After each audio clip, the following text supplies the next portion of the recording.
Welcome to the Nightcap here on Tuesday for the 2025 ISC World Tournament here at Caswell Sports Park in beautiful North Mankato, Minnesota. That's the defensive lineup for the JDT Energy squad. Pomeroy, Patterson, and Lynch around the left to right in the outfield.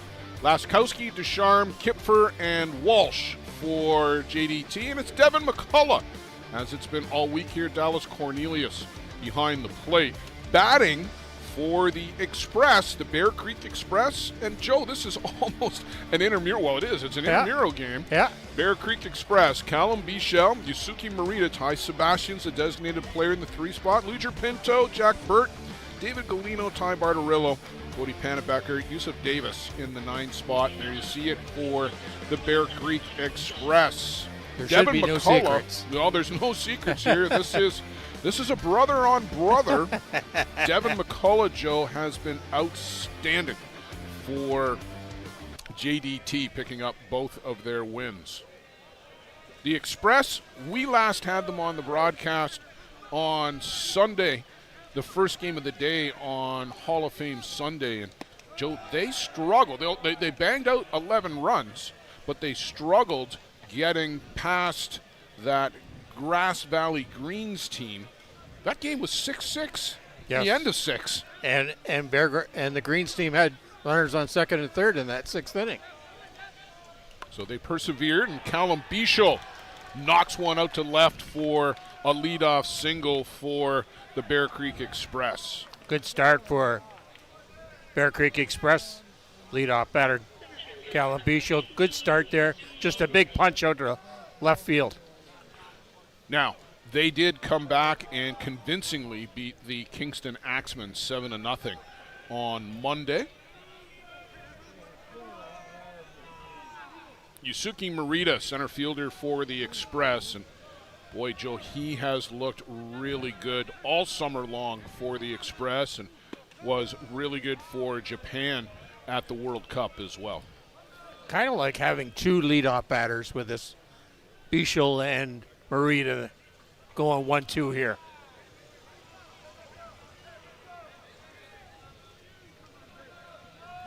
McCullough, of course, a lot of rise balls, works in the change quite frequently. It's a devastating change. And he is the workhorse for this JDT squad. They've got Colin Walsh that they can go to.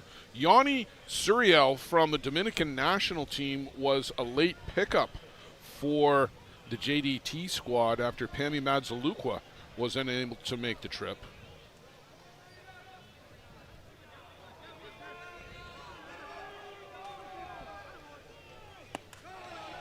Big cut by Morita, comes up empty. Normally, Joe, he's able to explode up and into those rise balls, but that's a great spot to go after Morita, right in tight on the hands. And great late movement on that pitch, too.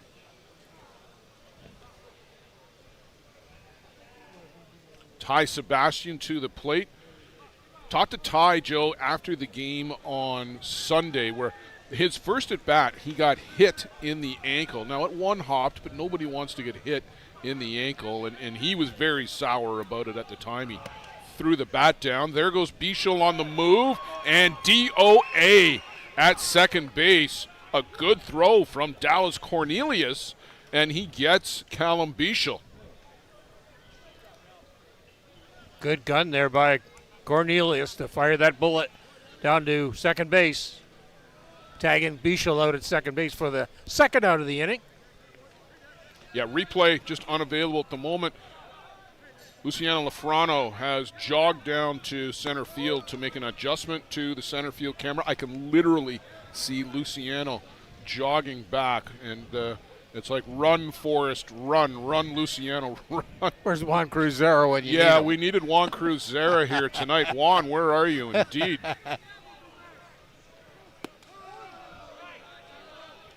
Just off the outside corner. Well, they got a chance. We'll do the blue of the umpires tonight. Thomas Lonart from Hamburg, Germany, out the plate. At first base is... That was the last game. Lonart was on the plate the last game. Oh, sorry. Okay, well, I'll have to figure out who that. They sent me the wrong sheet then.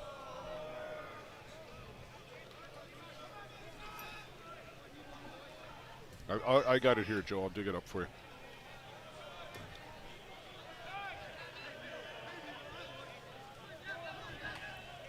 This game, it's Abel Chapa. Oh, that's, yep. Thank you. Abel Chapa from Escobedo, Mexico. On the plate, first base is George LeMaitre from Hamilton, Ontario, and Trevor Topping. I just had the plate guy wrong. Clerical error by Joe Todd. Give me an E. Ty Sebastian is aboard here with 2 out, and that brings up Leader Pinto for the Express. You're back? You okay? Yeah? You're out of breath?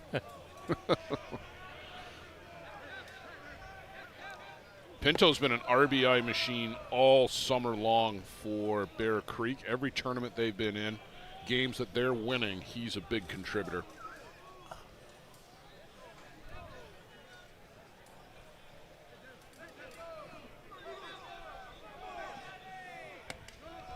Cuts after the rise ball, though, from Devin McCullough.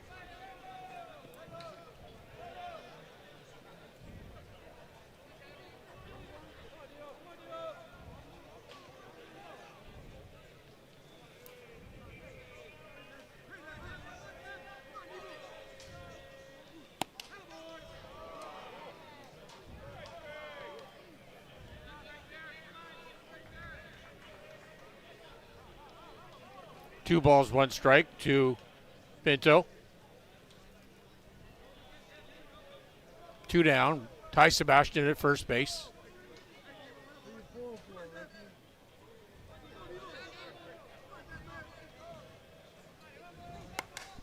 This one is way up in the air, over near the first base dugout, and clanks off the roof. Colin Walsh over there to give it a look. And that's going to make the slow roll off the back of the dugout. There's a good look at Luigi Pinto, and you see the big crowd that we've got here tonight, Joe. This is the biggest crowd of the week so far tonight.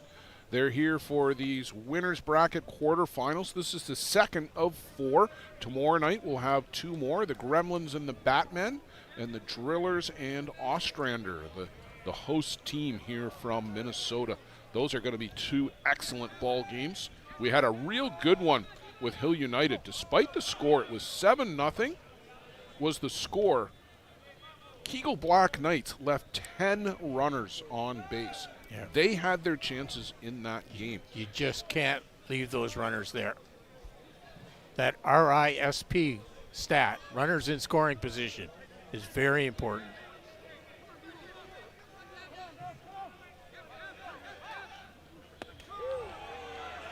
Called a strike on the inside corner. Leader Pinto caught looking to end the top of the first. Some good defense by JDT as they get Bichel stealing, and some good pitching from Devin McCullough. We'll go to the home half.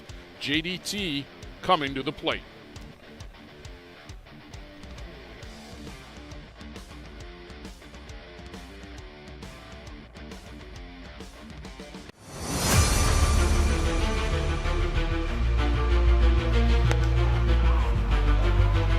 Strike 3, the outside corner. They weren't out of that.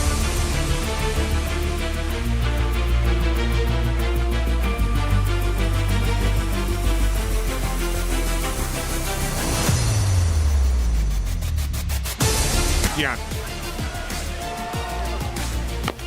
High in the air, Villavazo comes to get it, and the Chiefs are back to the top of the mountain. The gloves fly. The celebration is underway.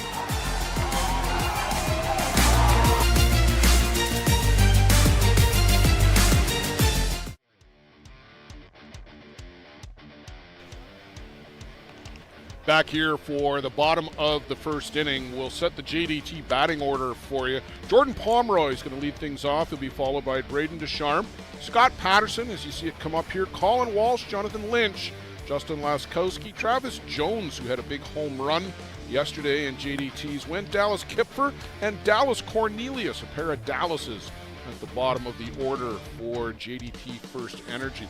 Defensively for the Bear Creek Express, Yusuf Davis, Yusuke Morita, Callum Bisho left to right across the outfield. Jack Burt is at third base. David Galino, Cody Panabecker, Ty Bartarillo at first. And it is Ty Sebastian, to nobody's surprise, pitching to Luger Pinto. We're joined by a special guest now because we've got an announcement that a lot of you have been waiting for here this week. Greg Leather is joining us from the Bear Creek Sports and Entertainment Organization. And Greg, the announcement we're making is that the 2027 ISC World Tournament has been awarded to the Bear Creek Sports and Entertainment Organization. Congratulations on that. That was decided a little earlier this afternoon at the ISC Board of Directors meeting. We've already talked about the Hall of Fame announcement, and now we're giving you a sneak preview. The actual press release isn't going to go out tomorrow, but Greg, you guys have got to be happy about this brand new complex just built this year. Yeah, absolutely. The Bear Creek Sports and Entertainment has obviously stepped up to sponsor 3 major teams, ranked in the top 5 this year, and they have a brand new ballpark.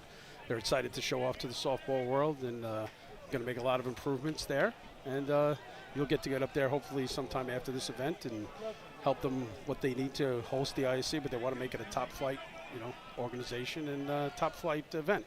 Well, it's certainly been a step up this year, going from the Express, adding the JDT team, bringing aboard the Gremlins organization, and all the success that this team, your team, has had over the years. What's impressed you the most about the Bear Creek group? Well, to be honest, just selfishly, I used to have to do a lot myself, and now I have, Chico's behind us, and Chico takes care of a lot, and I get to kind of show up and just manage now, and it's been a dream. The players have been treated excellent. It's been an interesting season with the WBSC in the middle of so it's definitely been a little different, but I think everybody's really looking forward to next year and having a full season together with the organization, and then building on that in Kitchener next year, and 2027 hosting is going to be something new for me, and everybody's looking forward to it. It is something new for you guys. You've always been on the traveling end, and most of us are on the traveling end, but that's got to be exciting for you guys. Going to be one of the co-hosts. Yeah.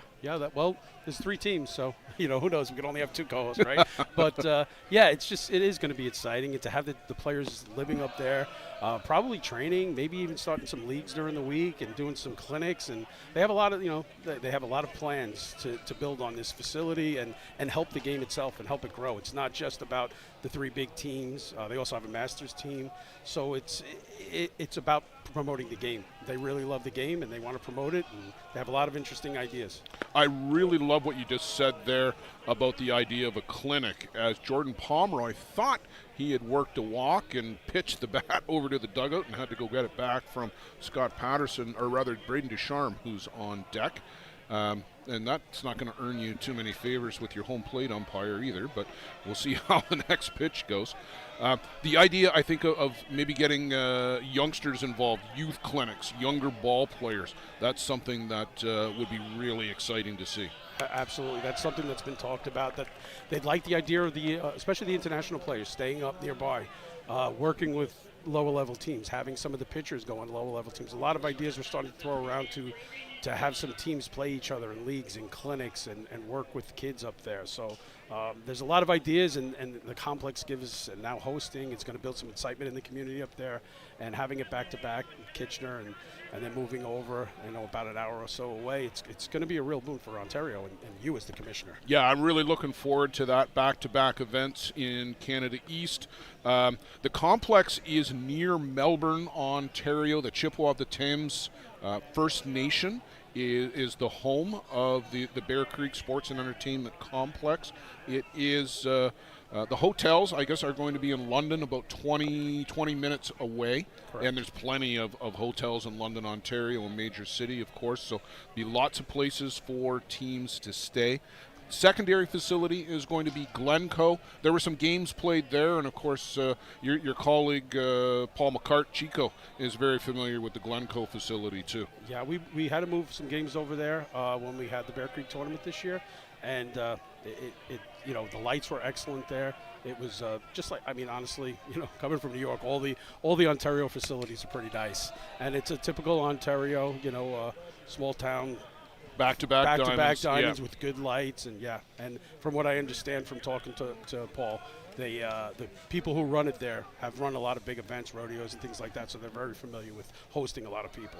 Yeah, we'll be looking forward to bringing the big show to that part of the province. We've mostly been pretty much central Western Ontario, Kitchener, several years, multiple times as host, and now looking forward to the opportunity to get down to this brand new Bear Creek Sports and Entertainment facility. Tell me about the new diamonds themselves. There are bleachers there and some of the other facilities. Yeah, right now it's two fields. When we were there, just look a lot like this with the high college style, no metal fences, beautiful dugouts, large dugouts, totally enclosed, nice bleacher setup in the background, padded backstops, and this net type instead of the hard metal finishes. Really beautiful. When you just walked in, we were awed. I mean, they were paving the parking lot as we walked in, but you could see nothing has been spared. They've spared no expense on building a beautiful facility there, and we have 2 years that they're going to continue to make improvements, and they're going to rely on people like you in the ISC getting there and telling them what they need and what they need to make this top flight event, because that's their goal.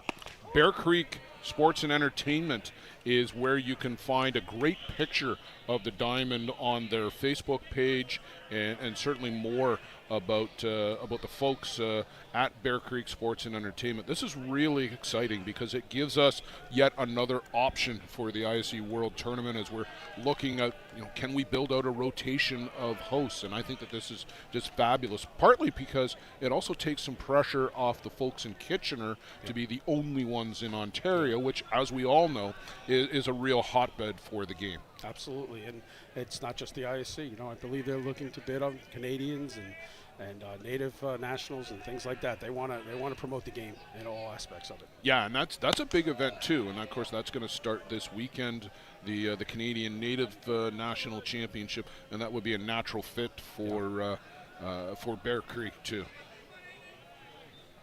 What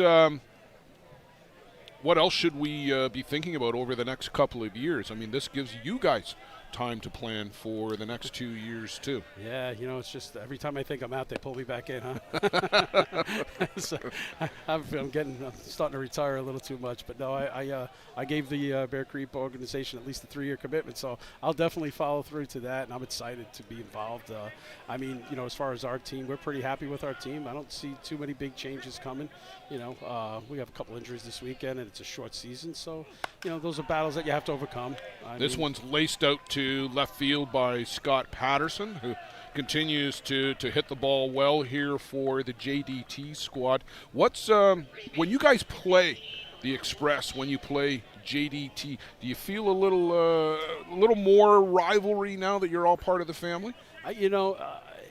We're totally independent. And the way it was explained to me from the beginning, it's like a parent who has 3 children, going to treat them all the same.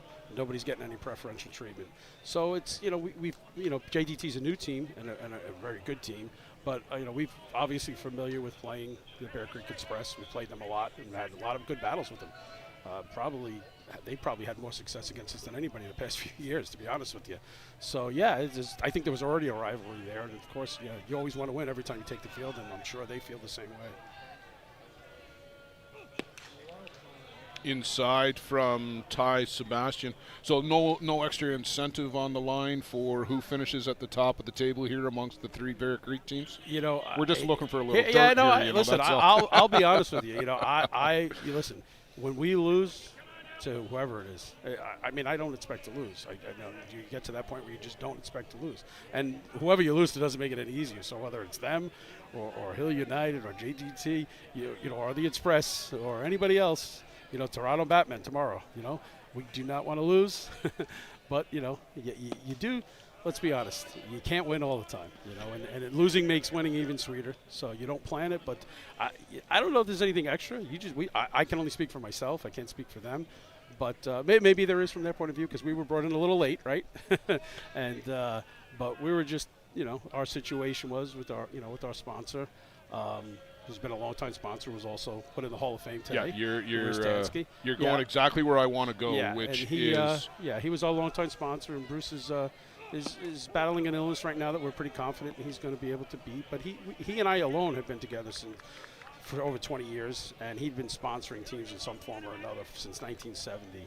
And, it just got to the point he was starting to turn the business over to the younger family members who their passion is not softball the way it was his, and the timing just happened to be right, and it was an off-the-hand call from Larry Lynch, and we started talking, and one thing led to another, and, it really worked out well for everybody, I think. They're pretty happy right now, and I know we're happy. Yeah, and Kitchener is a relatively easy drive, I would think, from Clifton Park. Absolutely. 6 hours away, but from what Reese Casely got Bruce on the phone today, and I think he's planning on flying. So I think you have a regional airport in There Kitchener, is a regional airport just outside of Kitchener, yeah. He has a jet in Schenectady, so. Well, there you go. Well, that'll be great to see for Bruce, getting the recognition that he is certainly due, as you said, sponsoring teams all the way back to the 1970s, the Heflin Gremlins. Yeah, he was involved with Tom McAvoy and Heflin. Yeah, the Broken Bow Gremlins with Doc Simmons. That's correct. And then the Chicago, New York team, which was around just for a year before you put together what were the Knights at the time and morphed into the Gremlins a season later. Yeah, yes, absolutely. So, and Bruce and I go back to even the modified days. We had that's how we met, was through modified, and when modified died out, we came over to fast pitch and never looked back and never regretted it. Well, it's certainly been a successful run for you guys. I hadn't really realized this stat, but 14 consecutive championship Saturday appearances going all the way back now to 2007. Yeah, I think we broke the record. I think Dean Oscar mentioned it once. I think the Farm was the next one at 9, or they were like 11 out of 12, but I think it was 9 straight. So, yeah, we probably took that one a while ago, and it was probably nothing to brag about until we finally got a couple of wins under the belt. That's true. But we were a long time coming. And then once you get the couple of the wins, then you can say, okay, that was pretty good, getting there that final day all those days. Yeah. With the bases loaded here after the single by Scott Patterson, Colin Walsh works a walk, and Jonathan Lynch, who has had an outstanding season here for JDT. This guy puts on your USA uniform. He turns into Superman. Yeah, he's an amazing player. He's one of those guys that you don't know how to scout him because he's like Vladimir Guerrero, where he hits it off his shoot tops, he hits it over his head.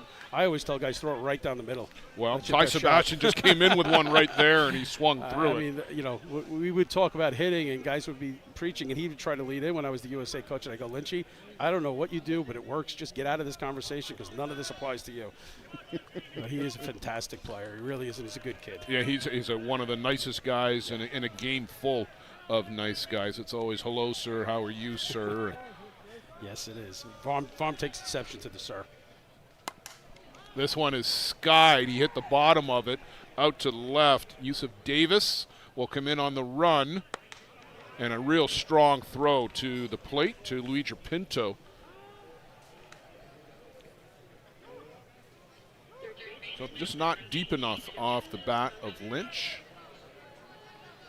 Justin Laskowski will step up. If you're just joining us here, we're in the bottom of the first inning. JDT, Bear Creek Express, JDT have got the bases loaded. We're joined by Greg Leather of the Bear Creek Gremlins, and we're announcing here, we're breaking news here on Softball Premier TV and the ISC Network that the 2027 ISC World Tournament awarded to the Bear Creek Sports and Entertainment Organization will be hosted at their new facility, Chippewa of the Thames First Nation, in 2027. About 20 minutes southwest of London, Ontario, near Melbourne. For those who are Ontario who know the area, we'll be using secondary diamonds at Glencoe, but staying in Ontario for 2 straight years. The ISC World Tournament, 2026 in Kitchener, 2027 in Bear Creek territory. That one fouled straight back to the screen. So, Greg, just last question on this one then. As we go forward, how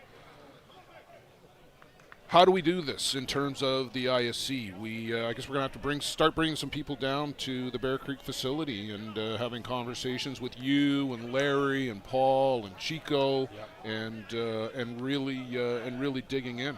Yeah, I mean, we're obviously going to need the experience from people who have done it before, people from the ISC who can come in and say this is what we need and this is how we need it done. And I just know that there's a lot of excitement from the group and to meet the needs of this and to make this a top flight tournament. That's the goal. And I have mentioned to you, hopefully after maybe during the Canadians or something, getting over there and checking out the facilities and trying to find a place to have a press box, and obviously you need one. So yeah, that'll be something that we'll all work on, but there'll be plenty of things that we'll all talk about in the coming days and weeks. And I'll tell you right now, it won't be during the Canadians, won't be in the country, but we will absolutely get together and do that. And I know you guys are excited about it. We're excited about it as well, because I think just from the looks of that facility and knowing the enthusiasm that the people involved are going to bring to it, it's going to be a top-notch event. Absolutely. Very confident in that. All right. Greg Leather, thanks for stepping in and helping us break some news here on Softball Premier and the ISC Network tonight.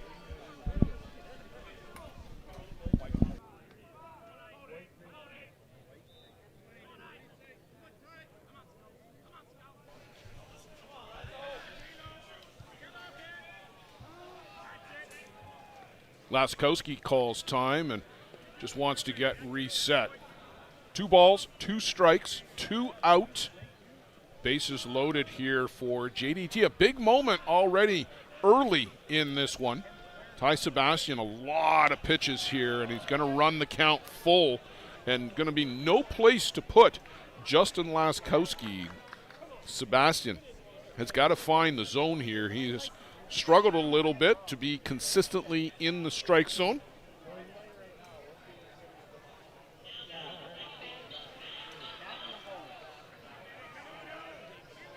Long look in for the signals from Pinto. Sebastian now to the hip. Swing and a miss on the rise ball. Sebastian works into and out of trouble here in the bottom of the first inning. Scoreless through 1, but had to work for it.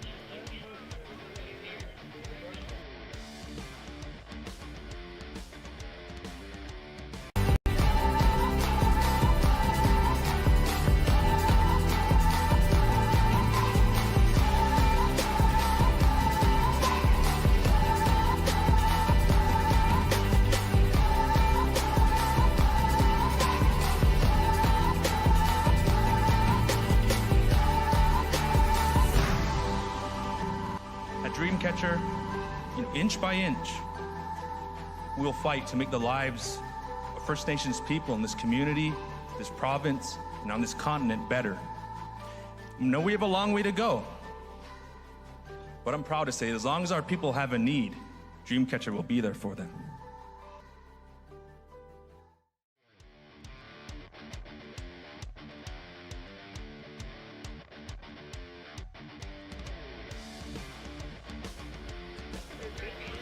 So, Joe Todd, some exciting news about the Bear Creek Sports and Entertainment Organization winning the rights to host the 2027 ISC World Tournament.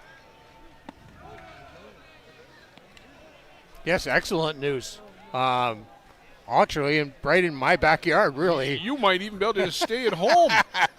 It's probably 45 minutes from my place. Well, okay, we'll let you stay at a hotel. Okay, thank you. Jack Burt grounds out to Dallas Kipfer over at second base. Blair, when I was standing up, I hope the crowd mic is picking up the buzz, because there's a lot of good buzz here tonight. Great atmosphere tonight. Probably the biggest crowd we've had all week now. Oh, without a doubt, the biggest crowd we've had here this week. And the Legends guys have got here. They are helping to populate the crowd. Hill United Chiefs have stuck around, and I see Marco Diaz wandering amongst the folks. And this is the great thing about our game, Joe, is Marco Diaz, one of the 2 best pitchers in the world, he's just casually standing watching the game right with the crowd. Just another fan of the game. Yeah, you don't see Connor McDavid or Austin Matthews just standing with the crowd watching a hockey game casually. Jack Besgrove was wandering around here with his girlfriend the other day. Nobody bothered him. Yeah. Other than me. I said hi, but I mean, nobody, like, I know Adam Folkert had constantly players wanted to take pictures and you know, and I'm sure Jack gets that, and he's just as accommodating. And Andrew Kirkpatrick, of course, being so tall, always attracted attention because you knew instantly that it was Andrew Kirkpatrick. His height stands out in the crowd. Just a bit. Got to say hi to Andrew the other night. He's here with the Bear Creek Gremlins.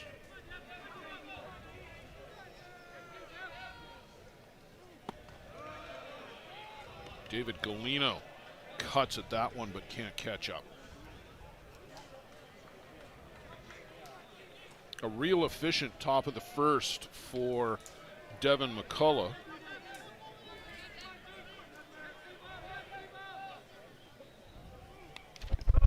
And a cut again by Galino. Boy, he doesn't get cheated, does he? No. Big hard rip.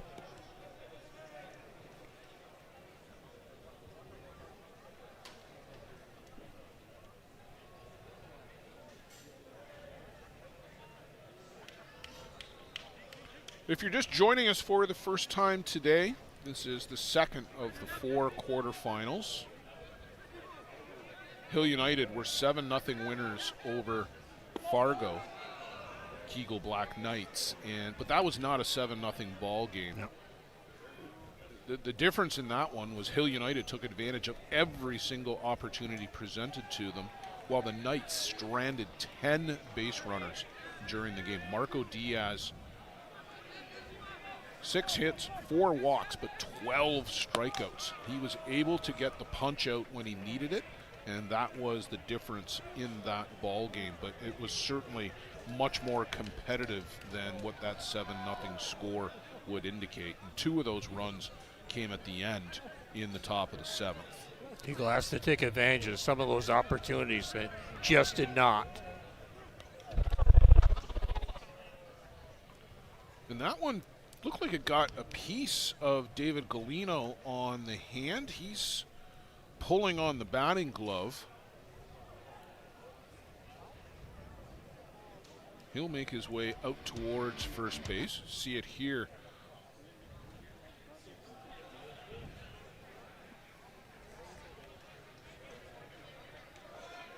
Looks like it got him on the backhand. I think it got him on the arm pad? On his left hand. Oh, okay. No, it's the right that he's shaking out. I don't know, his Devo came across in front of the camera angle and we were obscured a little bit, but unless Galino aboard the hard way with the hit by pitch, and here it is again. Yeah, maybe it catches him on that right hand, the bottom hand, as a left-handed batter. Just hard to see through Devo fading across in front.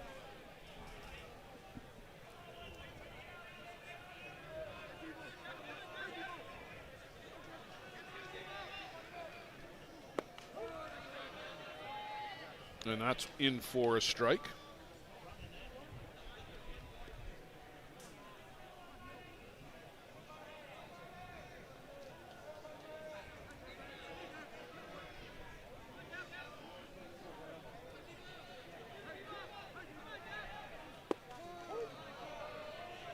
And again called a strike, this one on the inside corner. Ty Bartarillo was thinking, well, you can have one. You can get the outside corner or the inside, but how about you let me have one of them? But he's down in a hole 0-2. Right on the inside corner. fouls this one straight back to the screen. No waste pitch there from No. Devin McCullough. He just went right after him. Good rise ball there by McCullough. Maybe got a little bit too much of that plate.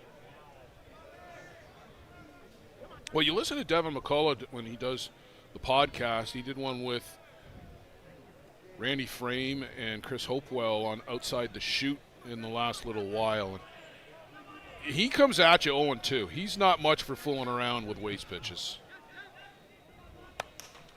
The rise ball again, and that's punched out of play by Bartarillo. Ty's been coming to North America, Joe, I want to say since at least 2012, and maybe even earlier. But I can remember 2012 in Midland, Ty with the Travelers team? Jarvis Travelers, Jarvis maybe, Travelers? back in the day? Yeah. Yeah.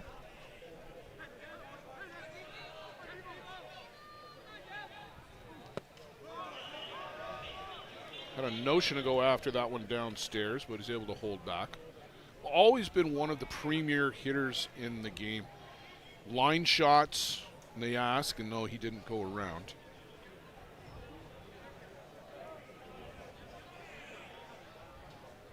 You know, gap to gap. He can take the ball out of the park, but I think his game really is more line shots to the fence and the gap. Yeah. There's the changeup from McCullough. Just misses.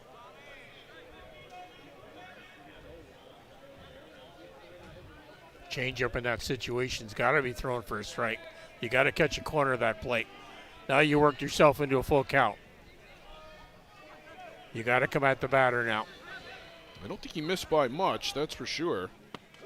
Comes right after him here and gets the call in the outside corner.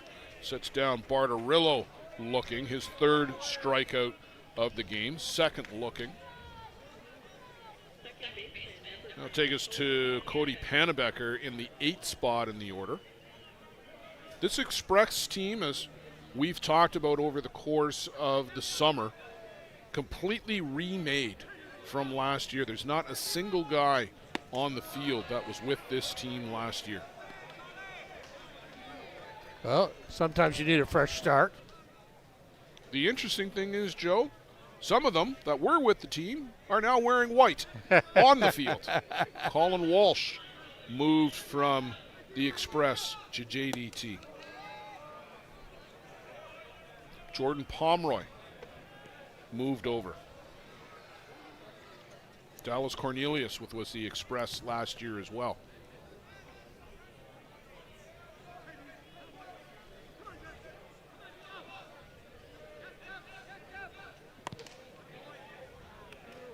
Kept the hands back on the changeup, did Panebecker, but that's foul down the right side.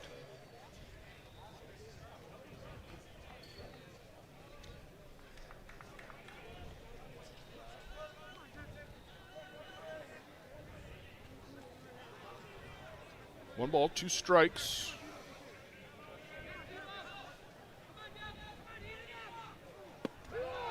And called strike three, Panebecker.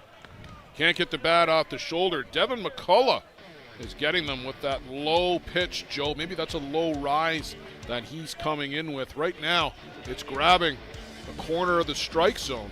Let's see it here on the replay. Yeah, maybe a low rise right at the knees. Panebecker caught looking. Great 4 on the evening. Sorry. Great spot for that pitch, though. Great spot. Really, batter's not going to have too much to do with that.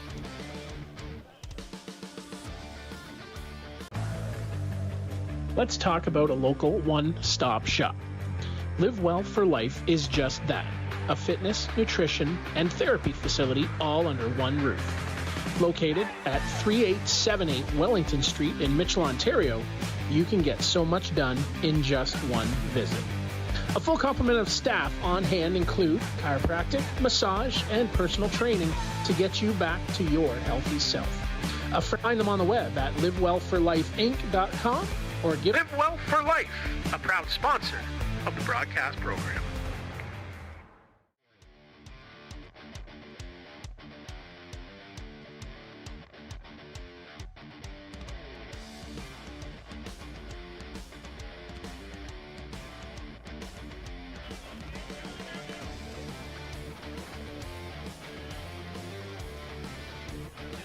JDT squandered a bases-loaded opportunity, Joe, in the bottom of the first while we were chatting with Greg Leather.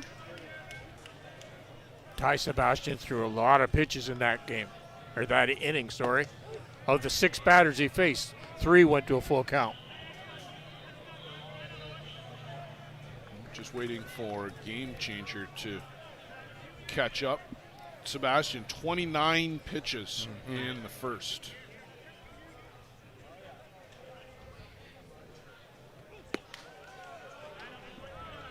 Now, that's a little less important tonight because both of these teams will get tomorrow off. We'll go to the bottom side of the bracket tomorrow for the third and the fourth of the quarterfinal games. Gremlins and Batmen, and Drillers and Norsemen.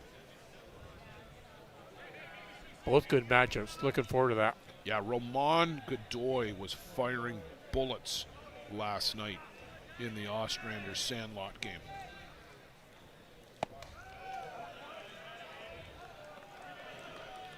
Travis Jones had a big home run for JDT in their win yesterday.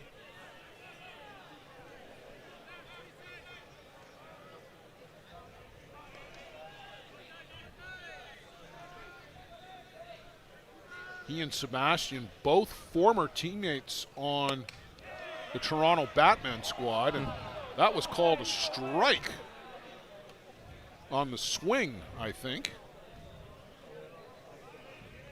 It's a couple times now that guys have thought that they've worked a walk. Well, brought the bat a ways around, but stand there and let the umpire make the call.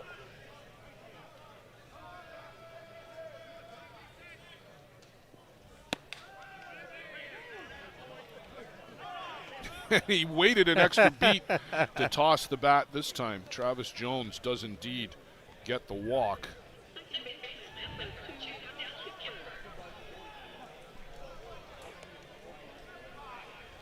Dallas Kipfer.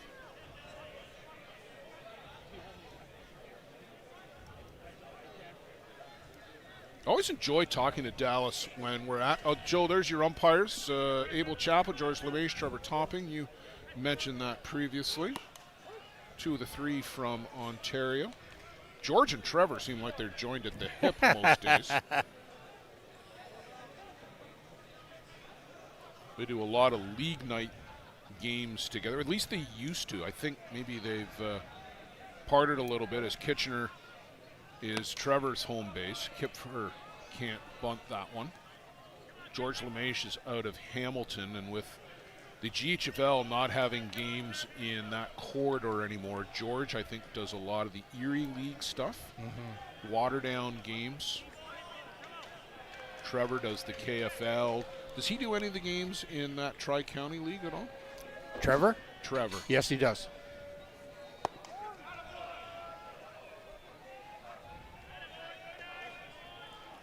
These two teams actually met in Oklahoma. Twice, I believe. Twice, and the very first time they met, Dallas Kipfer had a home run off of Ty Sebastian.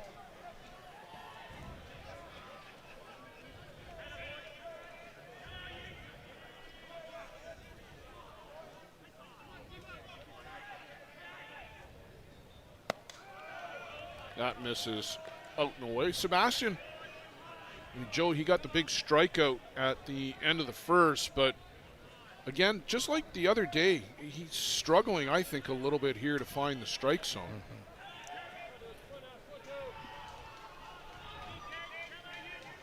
Well, the old story, if you want to get to a pitcher, get to him early. This one called a strike on the inside corner. Down goes Dallas Kipfer.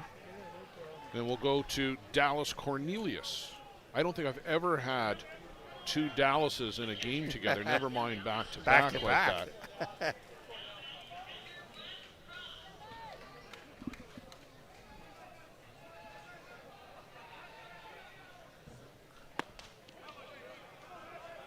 Comes up empty on the drop.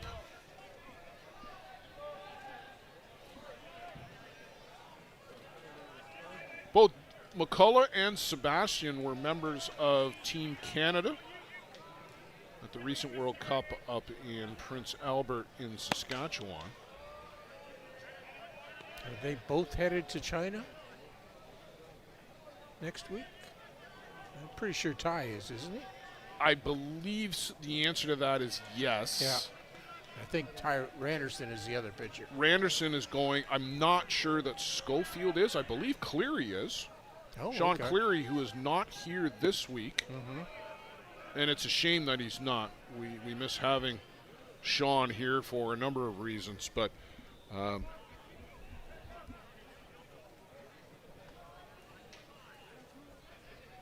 one thing I did hear, Joe, about the China lineup for Canada at least, that because of the length of time it's going to take to get, that one goes to the screen, and up to second scampers Travis Jones. Because of the length of time it takes to clear passports and whatnot to go to China, Quentin Bruce, they can't get him off that roster. So his season is done with that ruptured ankle. But they're going to go with a 14-man roster over there, so they're going to be a player short. As long as it's the right 14, it might work out. Well,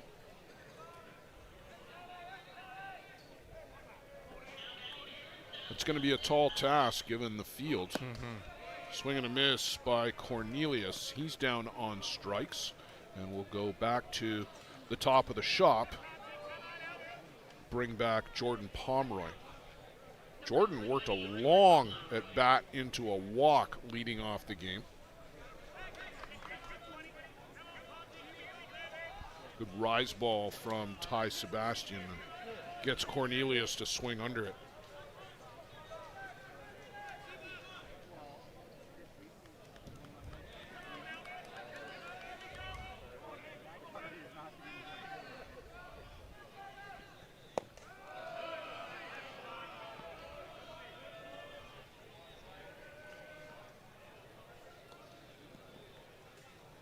Here you get a good look at the crowd that's here tonight. That panoramic shot. Great shot by the Softball Premier TV crew.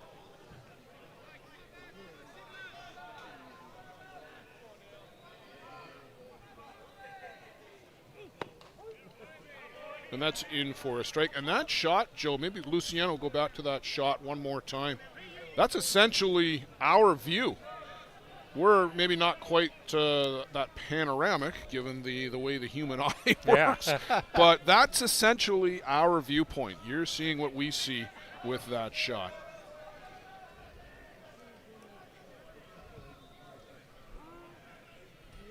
And time at the plate by Pomeroy. 47 pitches now, Joe. We're just in the bottom of the second. It won't hurt you here. It might hurt you in the 6th or 7th.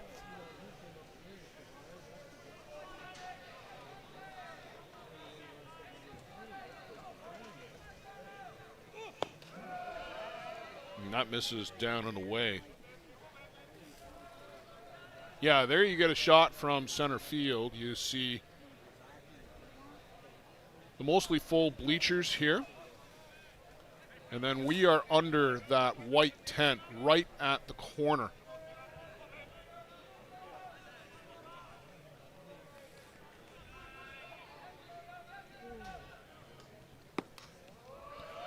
Off the corner. Sebastian's still working quickly, Joe. He almost always does. When he's at his best, he's firing in the rise ball mid-level and then the high-level rise ball up and out of the zone and getting guys to chase. Full 3-1 here now. He's got to come to the batter. And that's a good pitch to get him to swing over the top. Good drop ball. Another full count.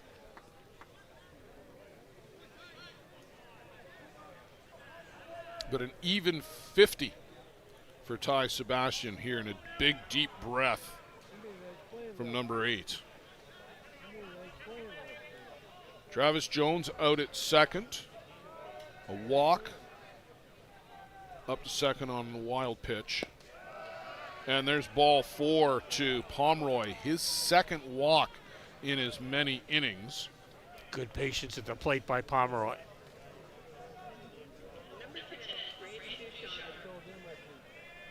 Braden Ducharme, one of the two Ducharme brothers, Brennan the other. Both of them came up to JDT this year from Ostrander.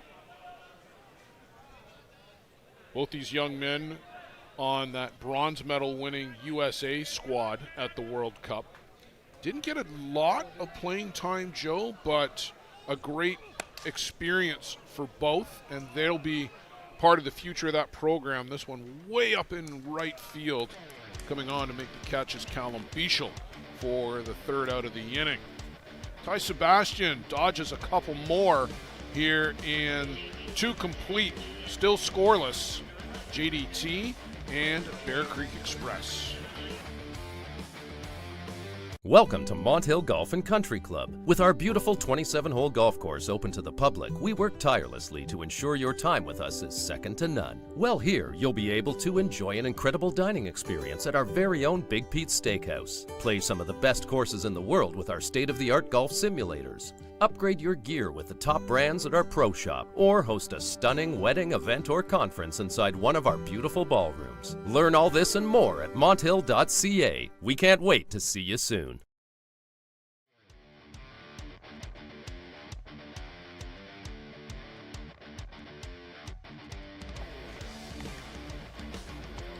One day, Joe, I'm going to make the drive over to Caledonia and play 18 at Mont Hill. I'll come back with a report. Okay. You probably stop for a steak too, I bet. I bet I might. Well, you better. Yes, at Big Pete's.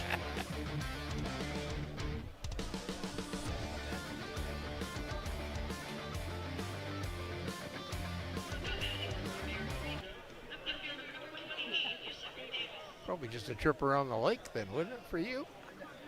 The other side? Kind of have to go around. No, I would go right down the 407 and out the 403 past Ancaster. Yeah.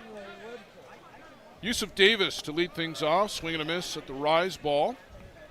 We might be able to put that on a loop, Joe. Swing and a miss at the rise ball.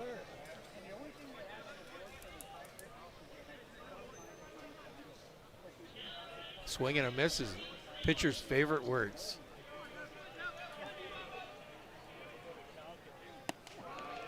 Same pitch, same result. Maybe just a little harder from Devin McCullough.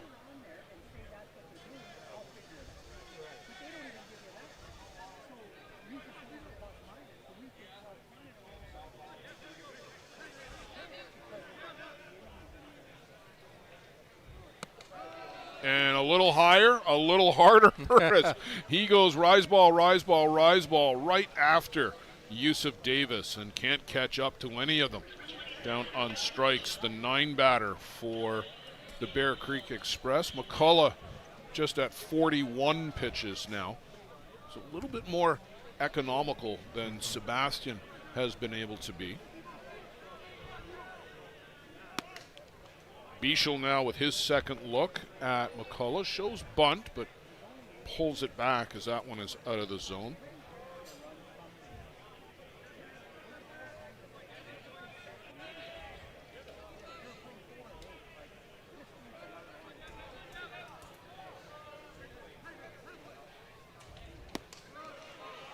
And comes right back with the country hardball, rise ball right down the heart of Main Street. And Bichel swings through. Here's the ball. I want to challenge you. Hit it.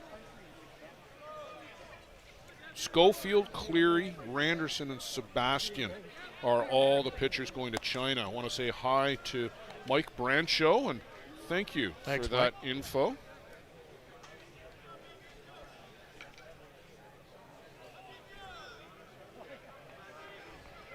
That's a pretty good foursome to be taking over to China. They'll be looking for a little bit better results than the World Cup, but the parity amongst that top 6, or top 8 rather, that were at the World Cup, and it's a slightly different group of 8 that will be in the World Games.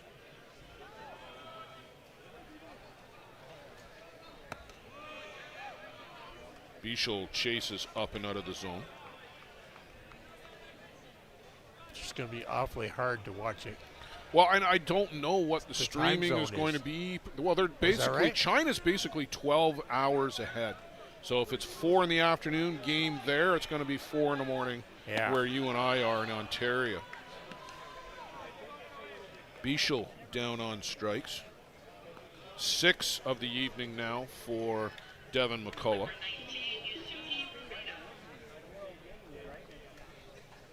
Yusuke Morita, who one of those strikeout victims back in the first.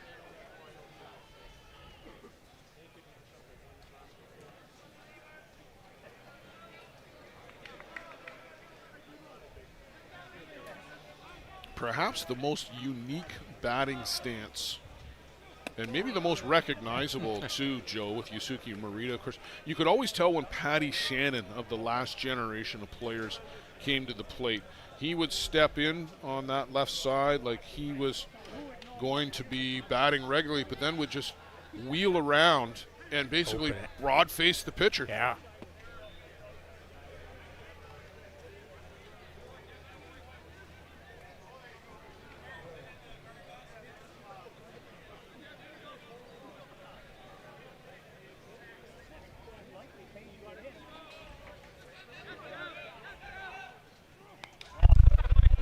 Fouled right back to the screen off the bat of Marina.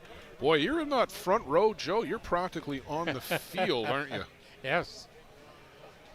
Very close.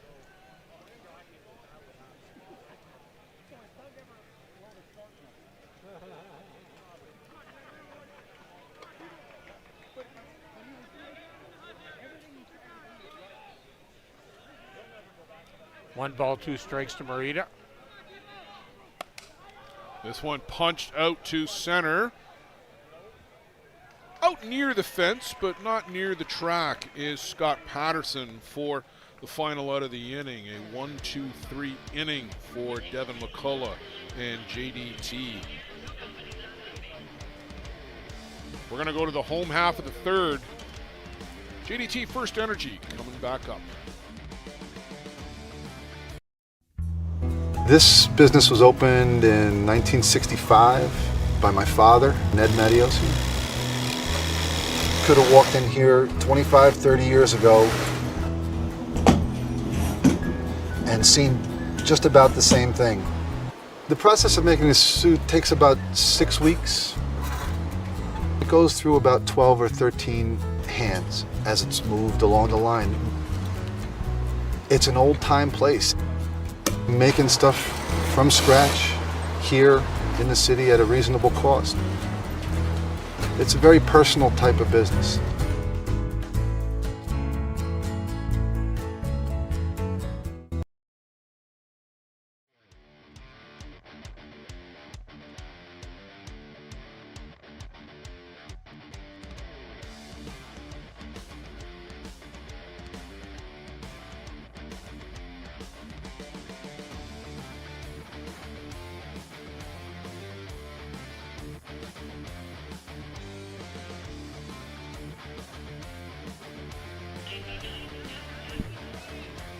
Joe, just keeping an eye on the weather radar, and unbelievably, we may be getting some more rain here this evening still. Nothing like what we've had the past couple of nights, where it's just been absolutely torrential downpours for over an hour. I don't think that's anything like what we might be looking at here, but we'll keep an eye on things, and we'll keep you, the audience, up to date. If anything, we know how well these diamonds drain. They were a lot of rain and moisture hit these 4 complex in the last 2 days. Yeah, we've been playing first thing in the morning again without any delays in the morning. But I'll be quite frank, I'm less concerned about the diamonds and more concerned about the broadcast equipment. Yes. I know what the diamonds can do. Yeah. Electronics and water are kind of like the hunt for Red October. Yeah. You know, things don't react well here to bullets, Ryan.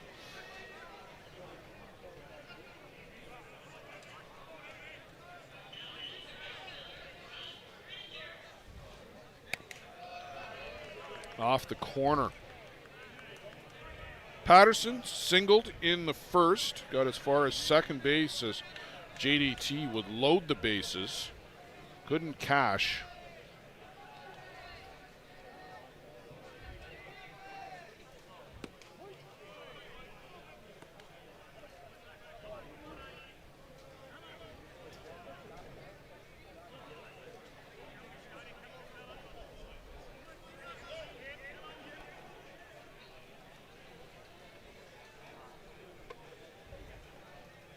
Still lots of buzz around the park, isn't there, Joe? Yes. It's great, though. I love that. Oh, I think it's fantastic. Yeah. This is the true World Tournament atmosphere here tonight. We've really kind of been lacking that the last couple of nights. Luigi Pinto here.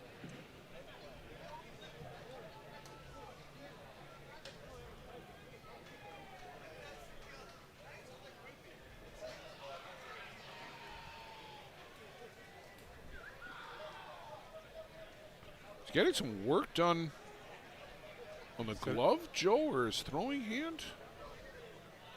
He's got that right forearm taped up pretty heavily. And he's going to make his way back to the dugout for something. Glove? Is he flipping gloves? Well, I don't see anybody digging in his bag for one. Maybe it is.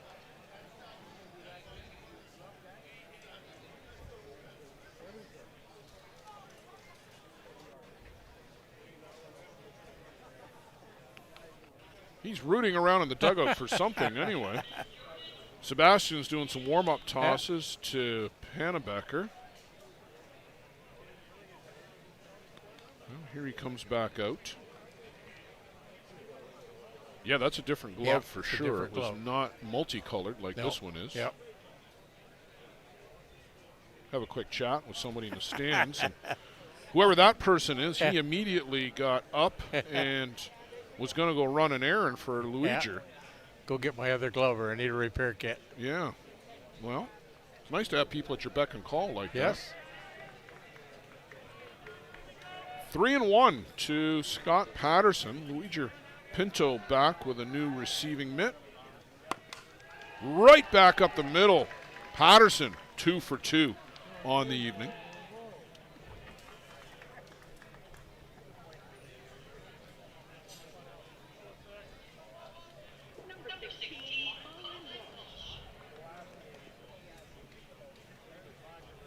Colin Walsh walked back in the first.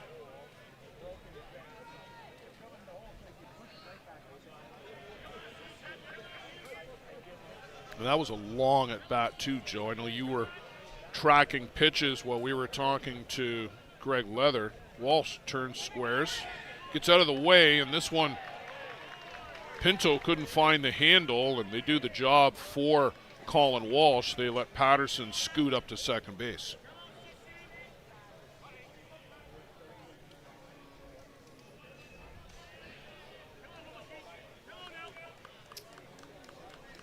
Well, JDT have left 5 runners on base so far in the first 2 innings.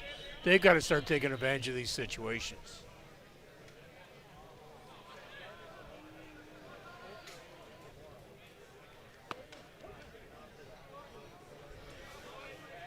That pitch looked like it was going to be right down the middle from Sebastian, and Walsh just let it sail by. Maybe he doesn't really want to bunt, Joe. Did you get that sense?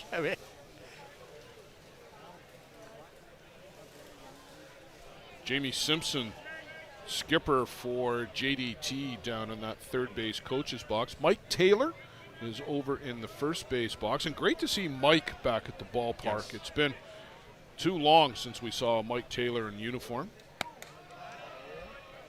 Up and away from Sebastian. That's where Pinto wanted it, but Walsh not chasing that.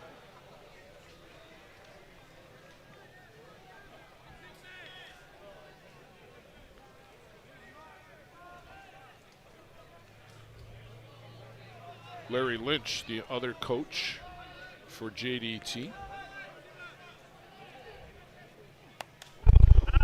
Fouled straight back to the screen and right back down. Larry did a fabulous job on Sunday as the MC of the ISC Hall of Fame breakfast. Job he's had Again? Yeah. for a couple of years now, and just does a tremendous job with it.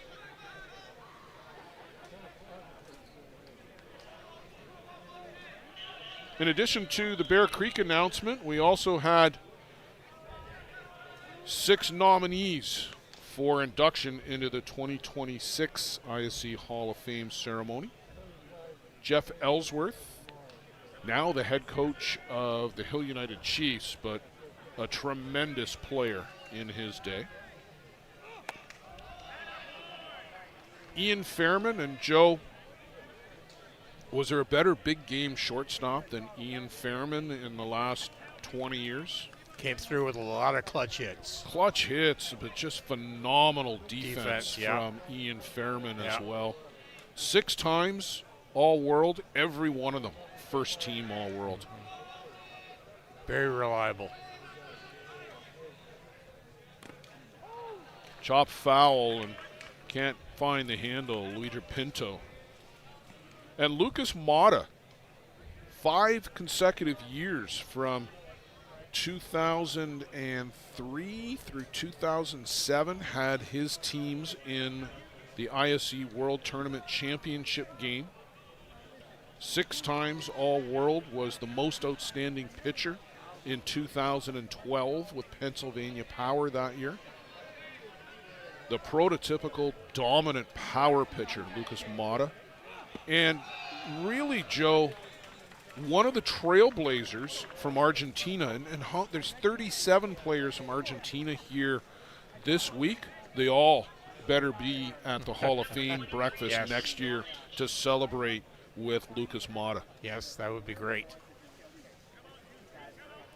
because they all owe a debt to him as a trailblazer. Lucas Mata, the older brother of Hemu Mata. That's right, yeah. So Jonathan Lynch. Jonathan came up with the bases loaded in the first and flew out to left. Just 2 runners aboard this time. Already, Joe, the 6th and 7th base runners of the night for JDT. Lynch turns, drops down a bunt, and it ricochets. I'm not sure if it hit Lynch or what. I want to see the replay of him going down to first again. Did it hit Lynch? Yes. It must have. Yes, the way it bounced. Pinto pops out to field this, does a great job getting to it, and it hits Lynch on the arm on the backswing. So JDT take the lead on a bit of a fluke play. Give credit to Bichel for backing up the play and jumping on it and getting in early and holding JDT to just a single run coming around. So a throwing error, Joe. Yes.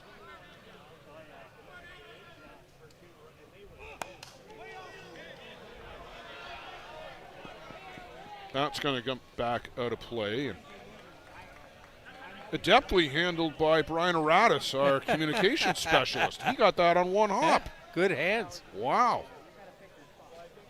Good for him. Good thing he didn't drop it. He'd have had to buy the first round. Yeah. There's some action down in the bullpen. Not sure if Carroll can get a shot of the Express bullpen. Tell you who is throwing down in the bullpen.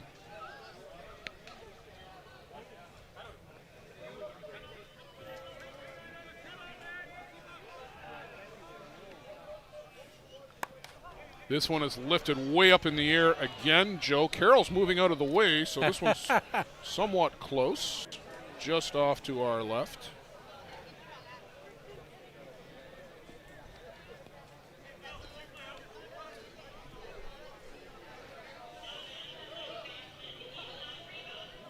I'm going to guess, Joe, it's probably Michael Hollabraddock. He's listed as the flex player tonight, and the Express dropping down to 9 with Sebastian as the designated player. Sebastian with 67 pitches so far in the 3 innings of work.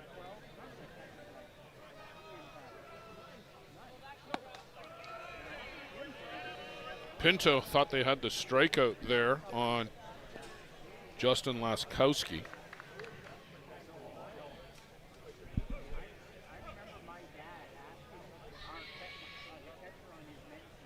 So JDT jumping out to this 1-0 lead and counting here at the bottom of the first. Well, they got the glove fixed as special delivery by Ryan Janes.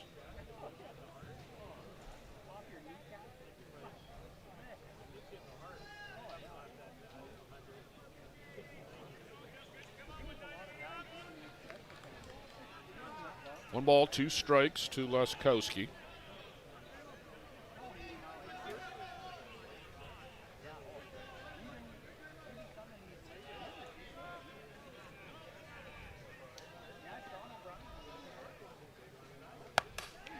Lace through the drawn-in infield. Walsh comes in, getting the wave around, but DOA at the plate on a good throw in from Yusuf Davis.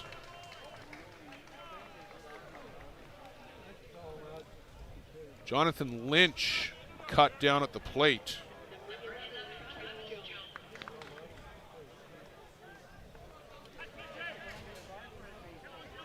Two good throws to home plate by Yusuf Davis tonight.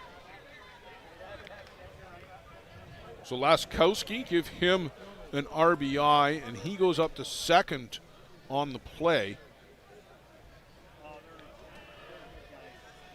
Travis Jones, a hard-earned walk, leading off the second.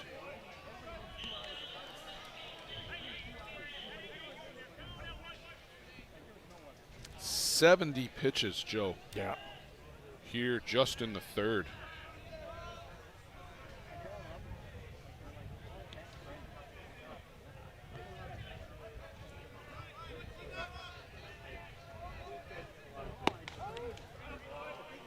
Strike on the outside corner. A good pitch from Sebastian there.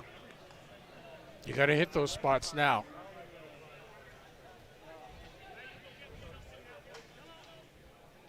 You got to be finding every small corner you can. You got to shut the door here. JDT crossing the plate twice this inning now.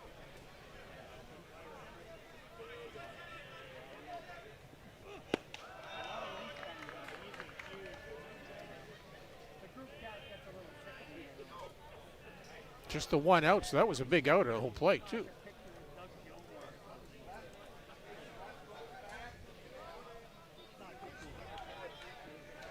Yeah, they haven't been able to hold JDT down at all this game.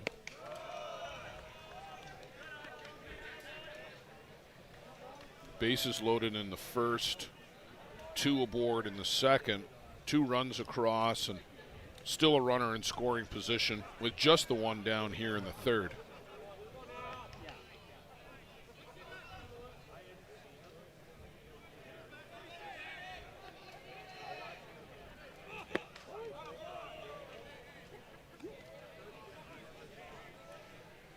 Got him looking on the inside corner.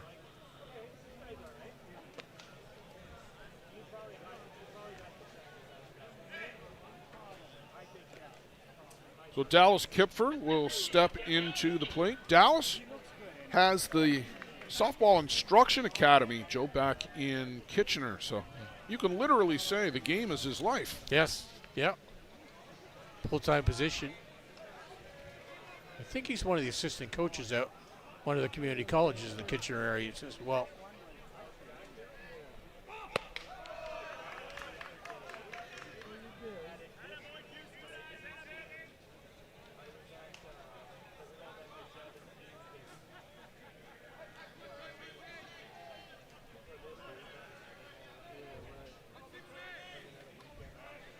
Sebastian has definitely slowed the pace from what we're used to seeing from Ty.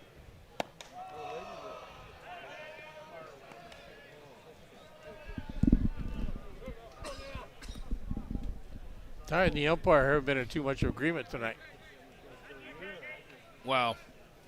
I don't think he's got much to complain about, to be honest. He hasn't been around the plate consistently enough to be getting the borderline call. Yeah.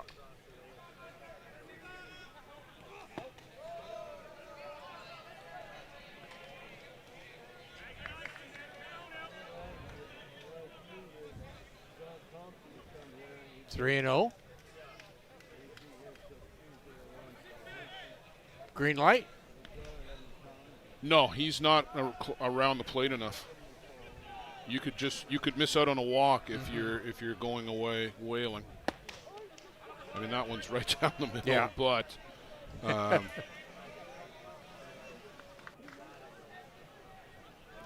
that could have just as easily been a drop down and out. So 3-1. Now you're looking for something in a zone.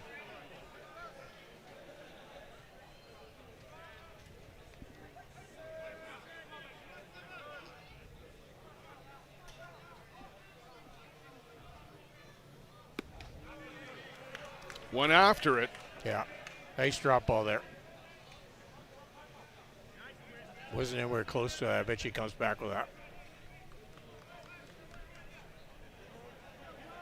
Yeah, you mentioned the home run that Kipfer had, a big 3-run shot off of Ty at the USA National in the men's major last weekend.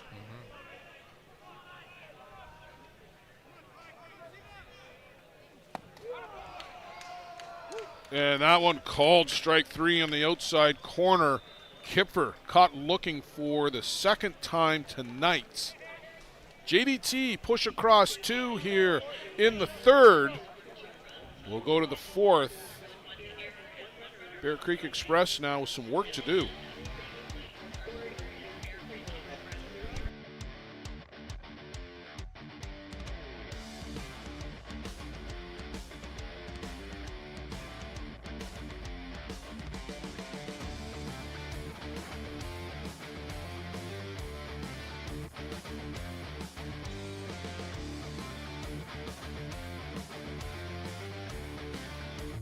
Do you need a reliable supply of products to run your business?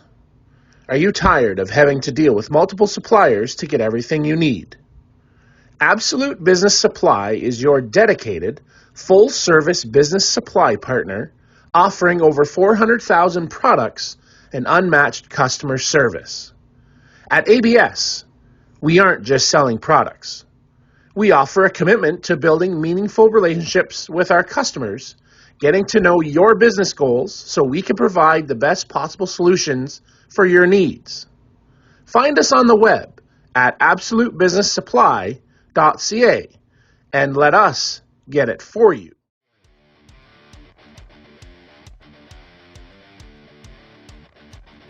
Okay. Well, Ty Sebastian, no rest for the weary, Joe. He's got to come right out to the plate to right around 70-plus pitches through 3 innings. That's a lot of pitches in 3 innings.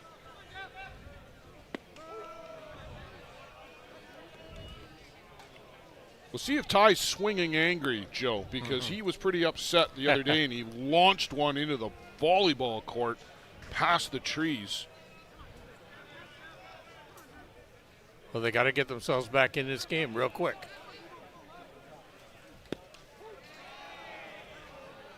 Strike on the outside corner. That drew the ire of the Bear Creek bench.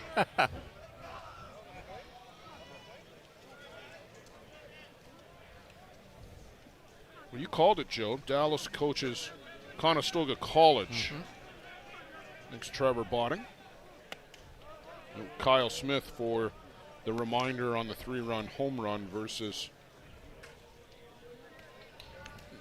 the Kipfer had at ASA.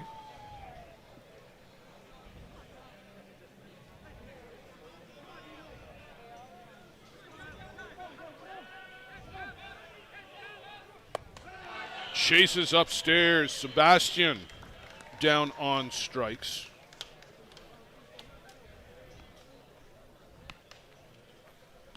Joe, we were talking about the Hall of Fame nominees for 2026. Jeff Borer was the manager of the Seattle Seafirst team. Seattle Pay and Pack, of course, legendary teams in the 80s. Morphed into Seattle Seafirst with a new sponsor, Seafirst Bank. Major Pinto with a big cut. Good thing he had those Venezuela-style shoes done up there. He would have come out of them. Love that little flair. Yeah. That a lot of the Latin American players have.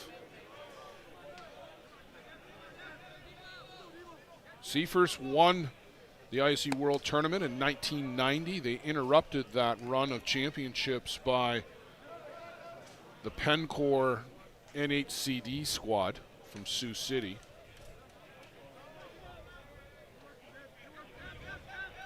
Former ISC President Dean Oscar will be going into the Hall of Fame in the administrator category.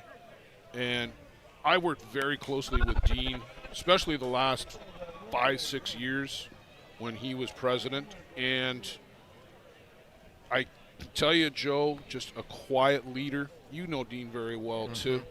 And did a lot for this organization behind the scenes that a lot of people don't know about, and specialized in putting out fires. First class and very professional. Absolutely. And then the longtime Gremlin sponsor, Bruce Tansky. Talked a little bit about that with Greg Leather.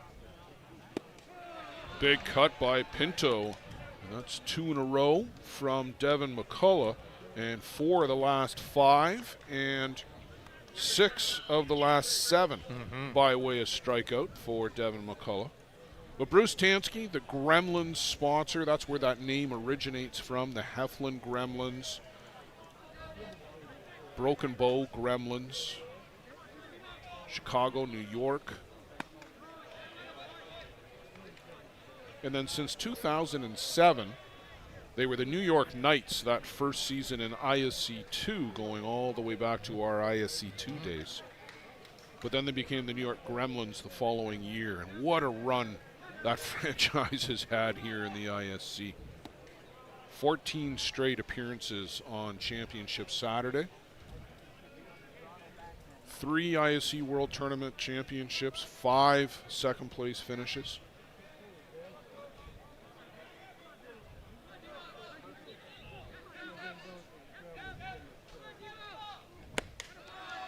Jack Burt can't catch up to the rise ball.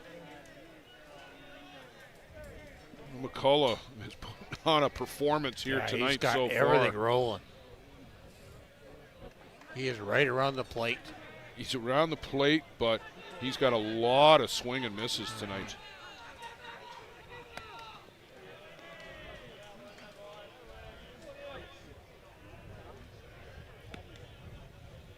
.63 pitches for Devin. Now, you're going to get that when you're ringing up a high strikeout total. The Express put guys on in the first and the second, but he was clean in the third and looking to have a clean fourth. And he'll get it. Strikes out the side here in the 4th inning. Devin McCullough is on a roll for JDT First Energy.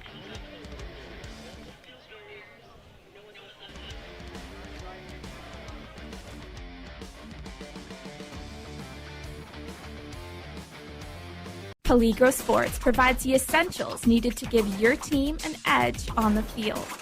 Our brand is rooted in creating a unique experience tailored to the specific needs of your team to ensure your performance is at the best level to execute plays. At Peligro Sports, we rally behind our athletes and understand their fight to take their game to a dangerous level. Visit our store at 2200 Amsterdam Avenue in New York City or see us online at peligrosportsnyc.com. Thanks to Jose.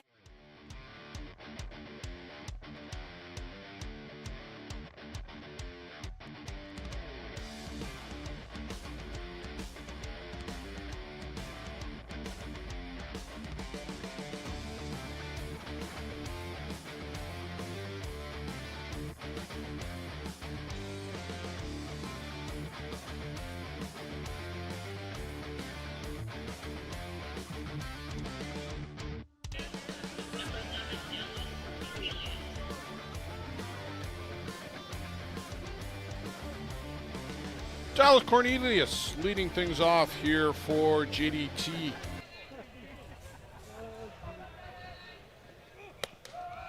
Ty Sebastian back on the board, Joe, but the grunt from Ty Sebastian, a little bit more audible here. Yeah. We get into the mid-innings.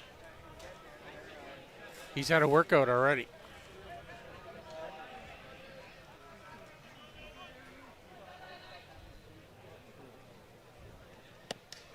This one up and into the 9 batter. The bullpen, Joe, is quiet for the moment. Paula Braddock back into the dugout.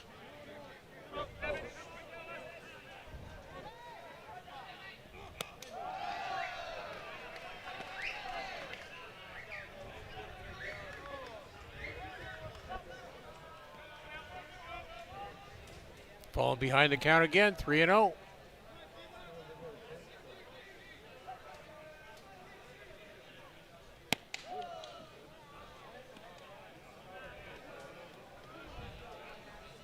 Just that inability to throw a first pitch strike tonight. Yeah, I was just going to say, he got a strike there, but behind on many batters here this evening.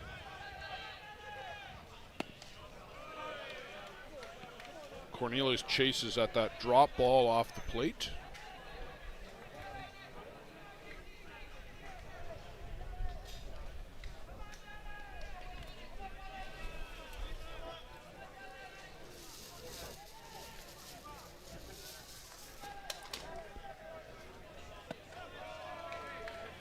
And down on strikes goes Dallas.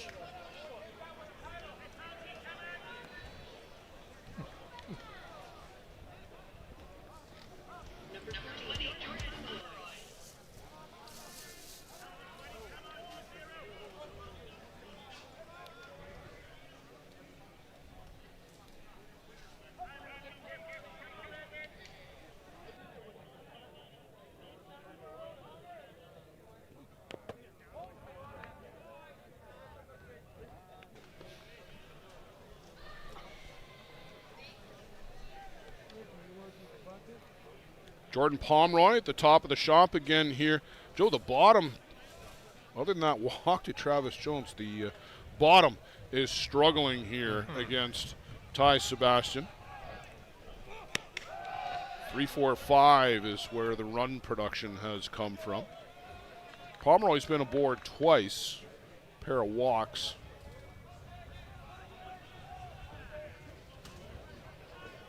Got stranded at third the first time through.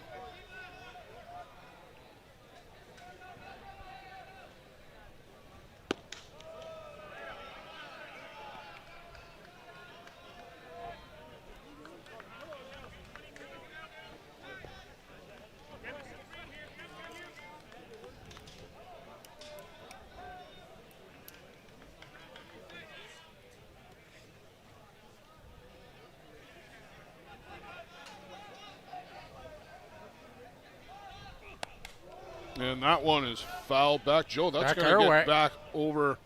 Way over. Way over our side and over to the other diamond.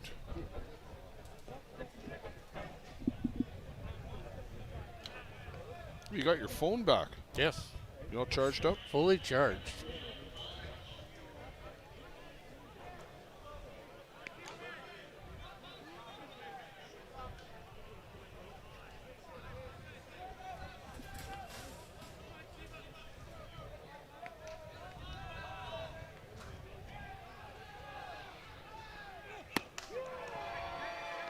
And in for strike 3. I'm not sure, Joe, if some of the JDT batters are just not expecting Ty to come right down kind of the heart of Main Street, and they're getting taken by surprise. But he's getting a lot of backwards Ks here. That's the 4th one he's got. We're just here in the 4th inning. 8 strikeouts for Sebastian. 4 of the 8 looking for swinging. So Braden Descharmes shows a little bunt. Braden down on strikes in the first and then flew out to right in the second.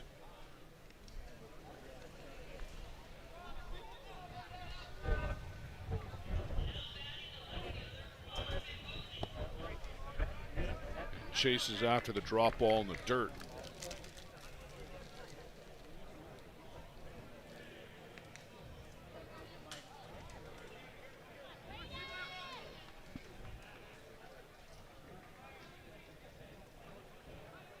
Corners are back.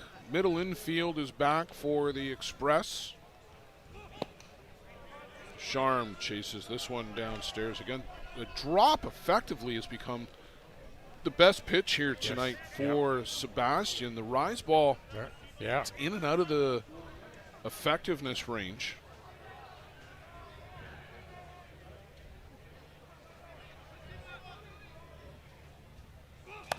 They wanted to go way up. You saw Pinto flash the glove up high.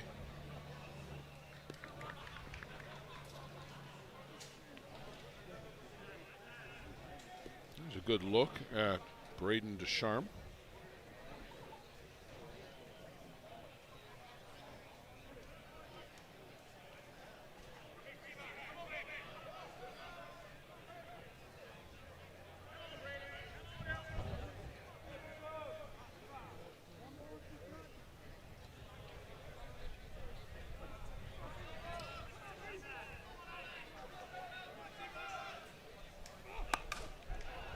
Hot shot right through the wickets of David Galino. Bangs the dirt, sliding in safely. Great hustle by Braden Descharme to take advantage of a rare error by David Galino. And no hesitation by Ducharme rounding first base. No, he turns on the jets here when he sees that get through. Caught the inside portion of the bag as he makes his turn at first base. So important to cut those corners.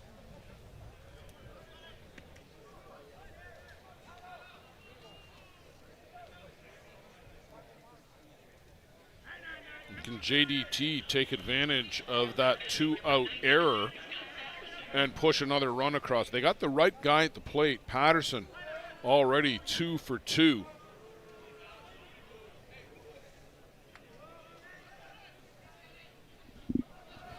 Two years ago with Hill United, last year with Circle Tap. Coming back to Ontario this year.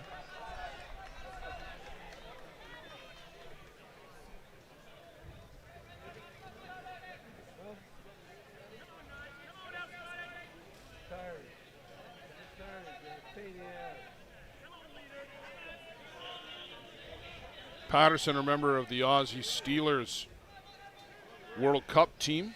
Disappointing World Cup for the Steelers. Unable to defend their championship. Did not make the playoff round.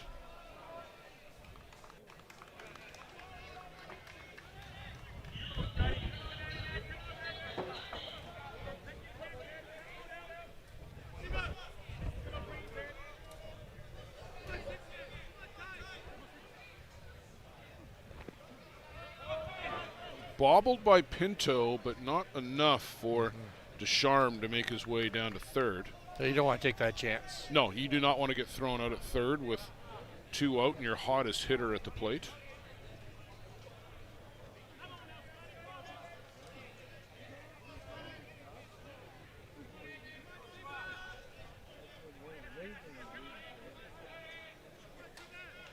Choked up on that bat grip.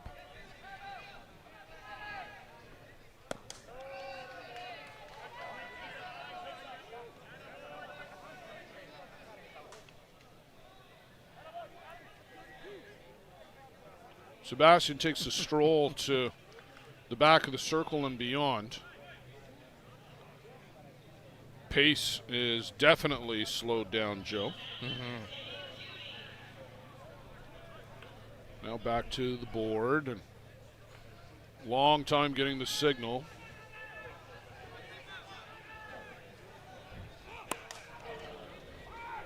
Lifted out to short left. Davis in on the run to make the grab and retire JDT in the bottom of the 4th inning. That 2-out error goes for naught. That's 100 pitches for Ty Sebastian. Just through 4 innings.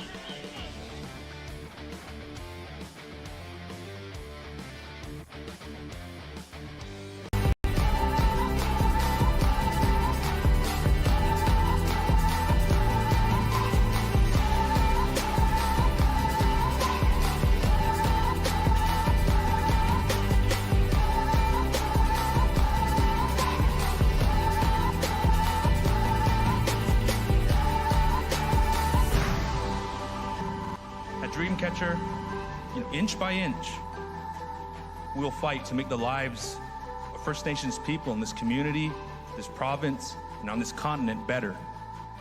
I know we have a long way to go, but I'm proud to say as long as our people have a need, Dreamcatcher will be there for them.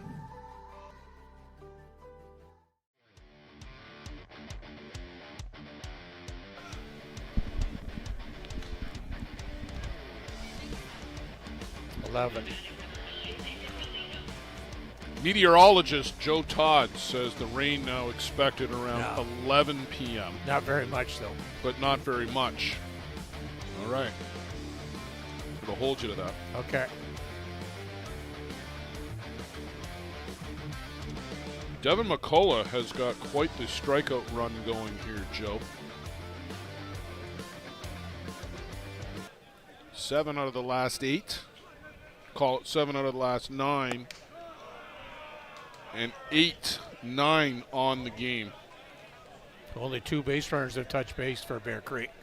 The single to Callum Bichel and the walk to David Galino.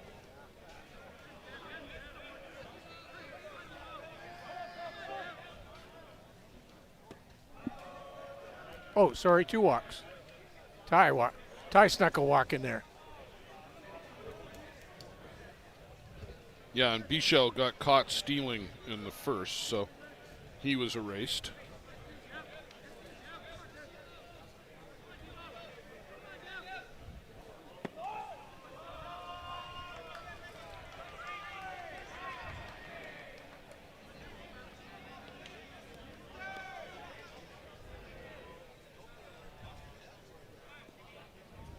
Galino, I guess, Joe, and I misspoke earlier. Galino, one of the holdovers from last year. Maybe the lone holdover from last year's team. Mm-hmm.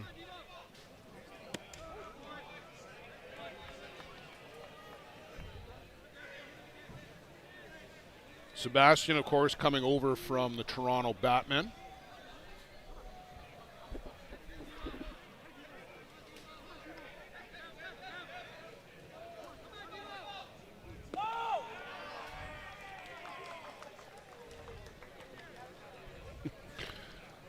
Galino was trying to do a little bat flip to get it from the shaft to the handle and back, and dropped it and kind of kicked the bat towards the dugout.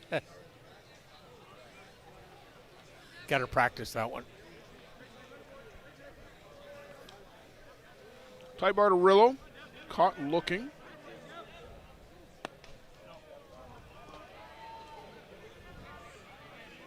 McCullough wondering where that pitch was and didn't get a satisfactory answer.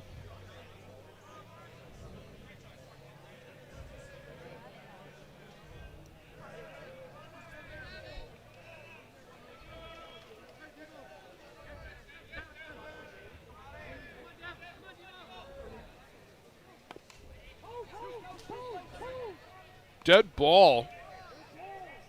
Home plate umpires got the hands up. He's calling dead ball. Now, did it hit the bat twice or did it go off his foot? I think it went off his foot. So here's, he chops at it. Yeah, it hits his foot right there. Great shot. Great job on the replay, Luciano and Carroll. That hit his foot in the box. Or was he ruled out of the box because he's being sent to the dugout?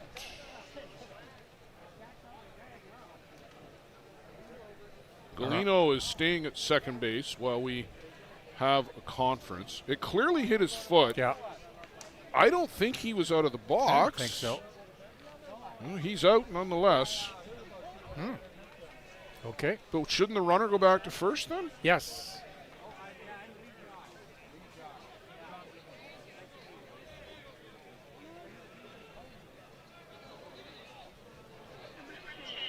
I don't understand that call then. He didn't. No. And this one is popped up in the air. Laskowski takes charge. Galino just retreats back to second.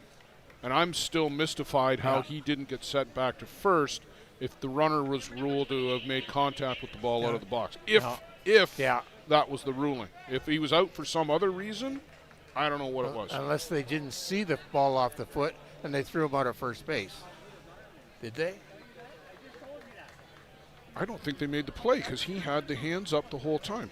Oh, that's right. Yeah.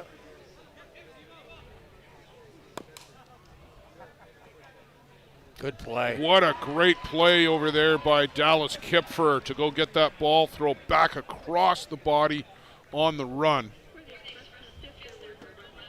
I think you hit the nail on the head, Joe. They ruled that it didn't hit him, and they threw him out at first for Barterillo. Yeah.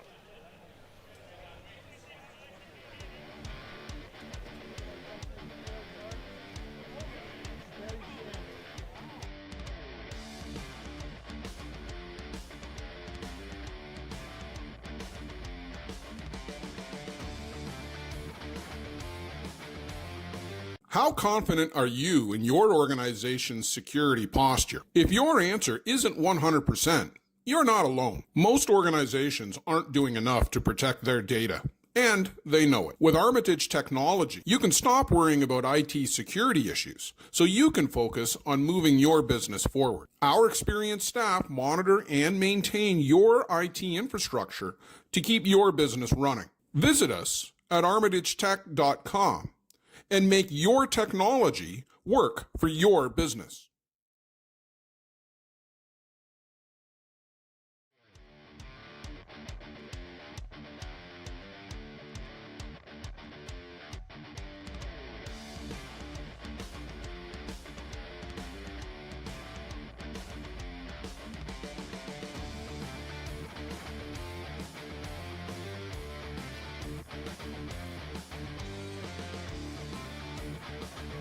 JDT First Energy team here in the bottom of the 5th inning will be the first baseman, Colin Walsh. He'll be followed up by the right fielder, Jonathan Lynch.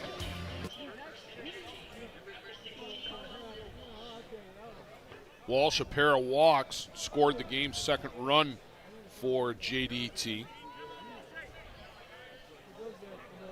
As I ended that previous inning, we talked about Sebastian now at 100 pitches. Over the 4 innings, 25 pitches per inning.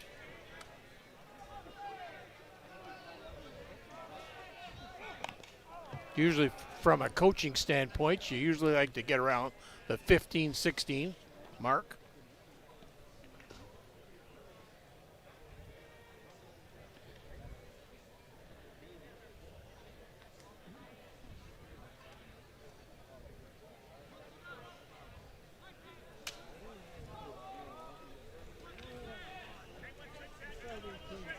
There's just a hint of a breeze tonight, Joe. Normally there's been,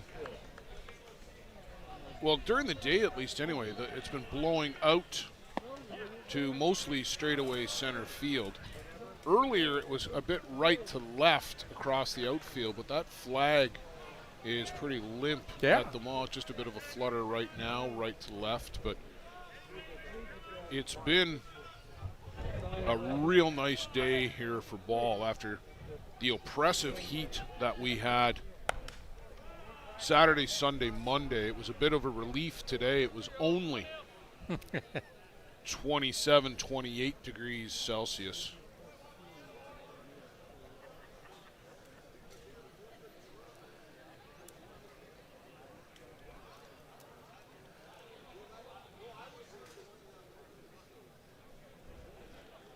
Sebastian looking for a K-Master that he likes. He gets one come in from the sidelines.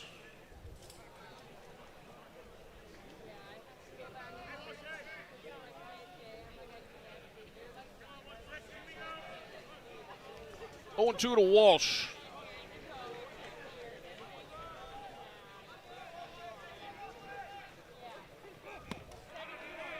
Good drop ball from Sebastian to get Colin Walsh, his Team Canada teammate.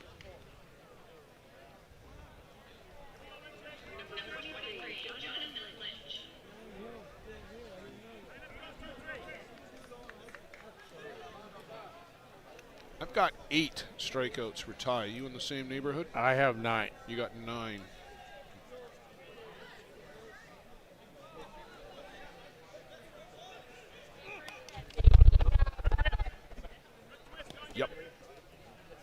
You are correct, sir.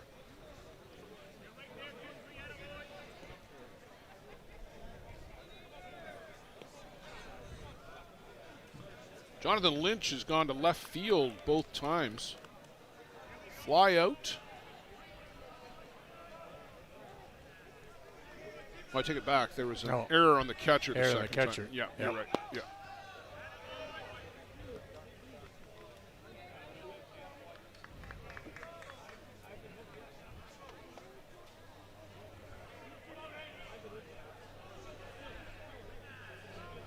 Bear Creek need a good, clean 1-2-3 inning.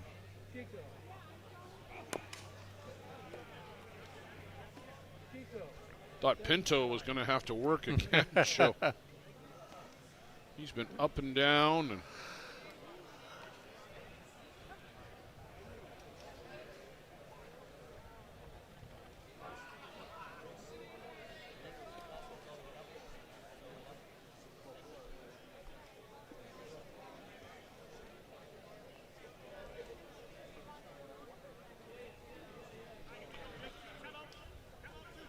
got the plate all clean.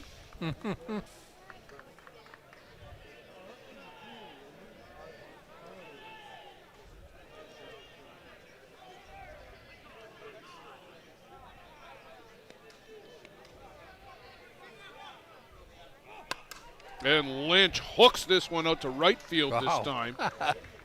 Big turn and retreat back to first. A big clap of the hands. He just powers this one out to first base. I almost think that he had a hurling stick in his bat. Yeah.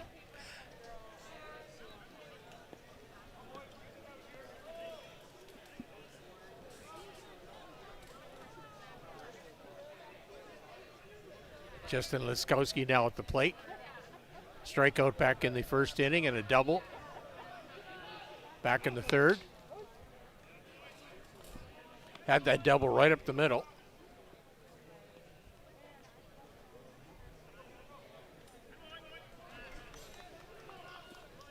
JDT would love to add some insurance runs to this total, that 2-run total.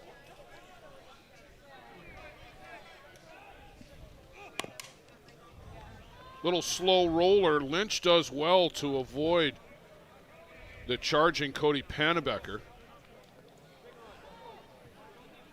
Good hustle by Laskowski getting down that line.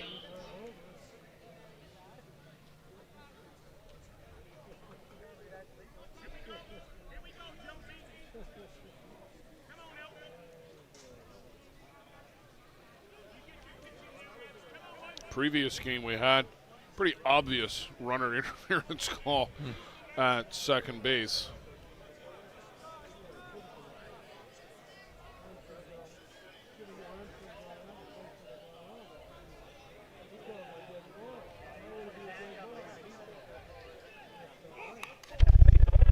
Straight back to the screen on the back of Travis Jones. You can hear that ricochet through our home plate microphone.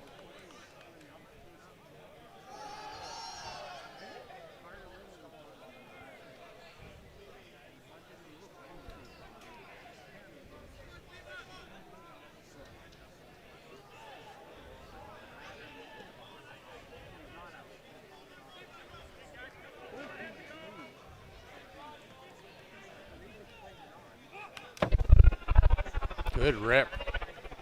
And again, the ricochet as that mesh rubs across the length of the microphone.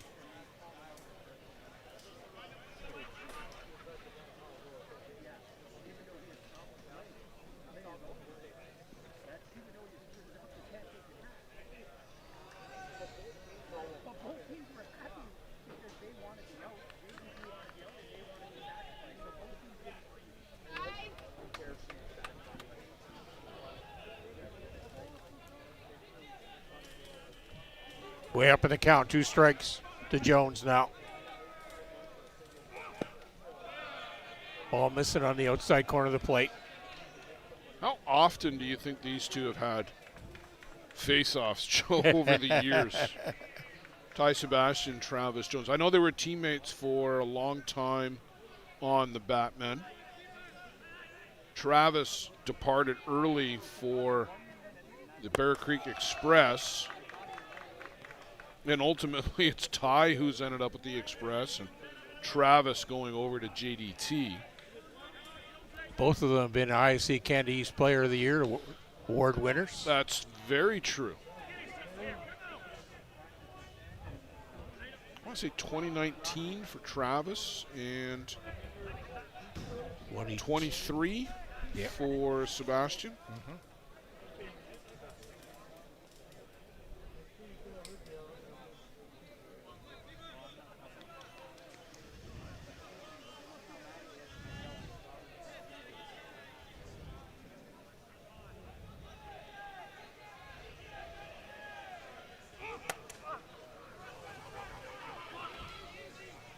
Throw down to first, and they get Travis Jones to end the inning and complete the strike zone. Another 2 strikeouts for Sebastian. Jonathan Lynch gets as far as second base, but is stranded there through 5 complete.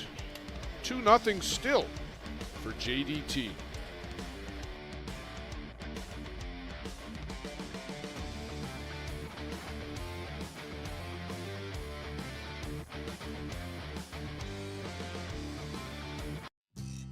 A metal roof lasts a lifetime. Thousands trust Metal Roof Outlet to install stylish, stone-coated metal roofing that looks just like traditional shingles. Make a smart and worthwhile investment for your home with Metal Roof Outlet. Contact us through metalroofoutlet.com to get a quote for a roof replacement anywhere in Southern Ontario. Because when you trust Metal Roof Outlet with your roof replacement, it may be the last time you ever replace your roof.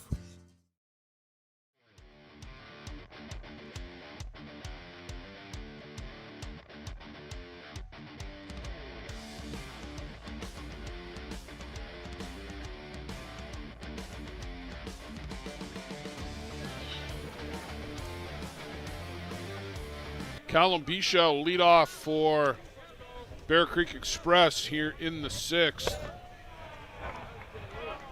But David Galino, Joe, the only guy to get aboard for Bear Creek since the 1st. Hit by pitch in the 2nd and then worked a walk in the 5th. Beyond that, it's a series of strikeouts and nothing out of the outfield, or out to the outfield, other than a fly ball by Yusuke Morita. McCullough's had him pretty well contained tonight. Great control, just giving up the 1 hit.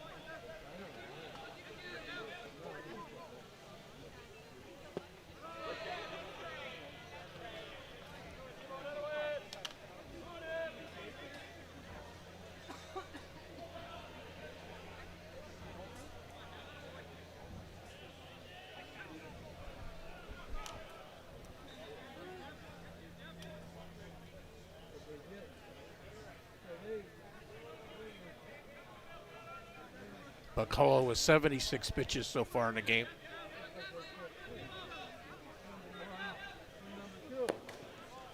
Chop foul by Bichel at the plate. Singled leading off the game, Joe, all the way back in the 1st and then caught stealing. Down on strikes in the 3rd, and part of that whole run by McCullough.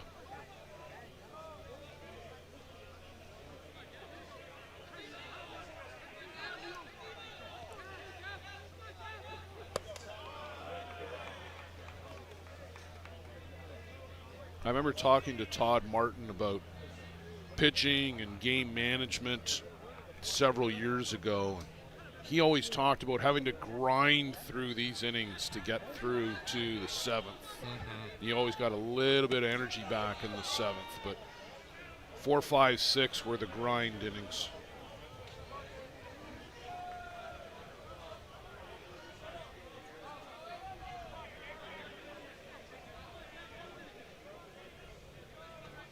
McCullough really grinding here, it feels like, doesn't it? 2 balls, 2 strikes. Yeah. This one is lashed out to the fence in left center. Callum Bichel, a big clap of the hands as he motors up to second base with a leadoff double. Some life here, Joe, for the Bear Creek Express. Well, they've got to get it rolling there. This is the top part of the order. They need to get this train out of the station. Bichel 2 for 3 now. Yusuke Morita. He's looking to get on track tonight, too.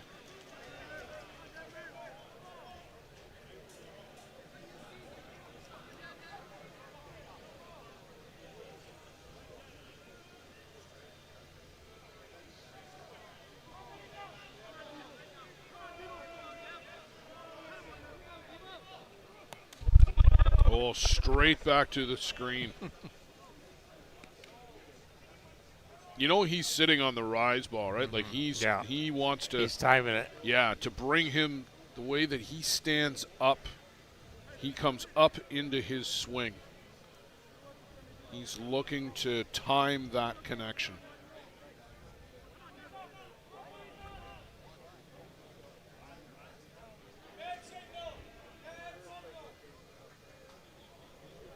They must have the electronic communication as well.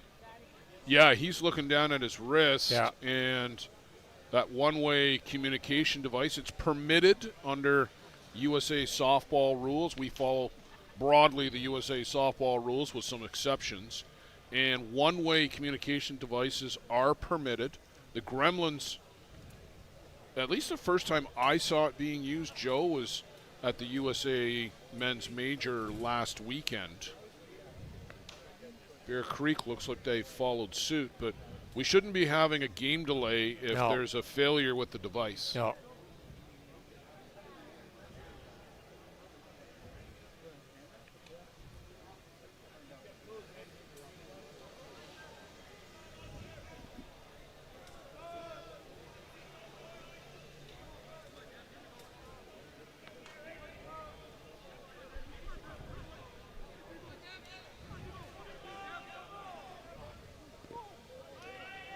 Inside to Morita and clipped him.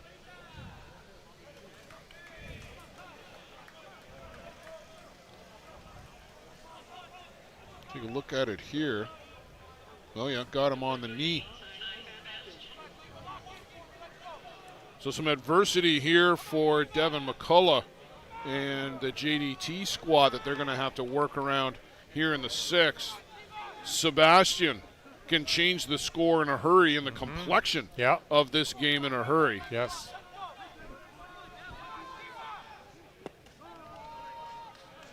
Over the top of the drop, a good inside drop ball from Devin McCullough. I certainly don't think that Sebastian was looking drop first pitch. And I would come back with it.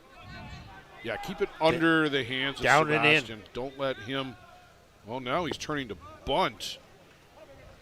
Wow. If I agree with that one. One, I'm flabbergasted. Two, I completely agree with you. Don't take the bat out of Ty Sebastian's hands here. Not with nobody out. And your number 3 batter at the plate. Yeah. And you're down 2 runs. Think of the situation you're in. That one up and out of the zone, and Ty, as he always does with 2 strikes, chokes up a little bit on the bat, gets a little bit deeper into that crouch. Down and in. He's going to do anything with it. You want to keep that ball. You want him to hit it in the infield, so potentially you can keep that ball in the infield, turn to double play potentially. And that got him on the back foot. He hobbles his way down to first base, and it's falling. The edges are getting a little tattered here, and Jamie Simpson very quickly out of the dugout to go see his right-hander. They do have somebody up in the bullpen. I would imagine that is Suriel up in the bullpen. but now bases loaded and nobody out. 2 hit by pitch. And a double. And the double by Callum Bichelle.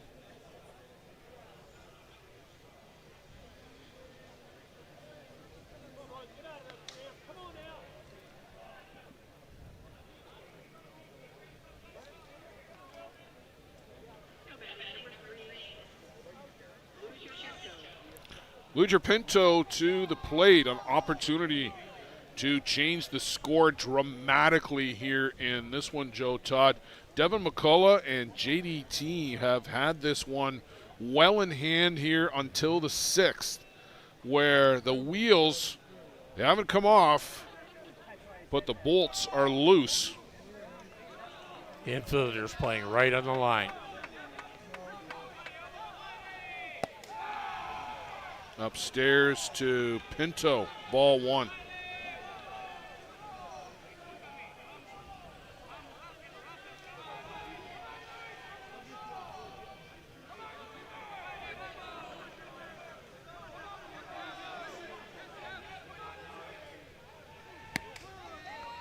And Cornelius tries to draw that one in, Joe, for ball 2, trying to frame it up, but Abel Chapo says no.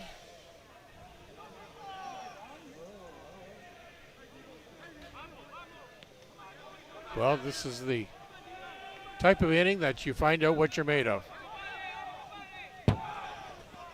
That one went through everybody. I don't know how Pinto got out of the way of it. Cornelius never got a glove on it. And it came ricocheting right back off that padded backstop. And very favorably. Watch this. It bounced too, and I don't know how that didn't hit anything on the way by, but it didn't. That's a break for JDT, to be honest. 3-0 count. Stepped on the bag. Now they've got Bichel in a rundown. And they threw it away. Oh. Cornelius threw it away. Bichel comes around to score. He's followed very quickly. Did they have a pinch runner out there? Well, that would have been. Chase Konechny was out running. That must have been for Marita. No, Marita was out at third, wasn't he? Oh, yes, you're right. He was out at third. So he was running for Sebastian. I'm sorry, I didn't see Konechny go in. Yeah.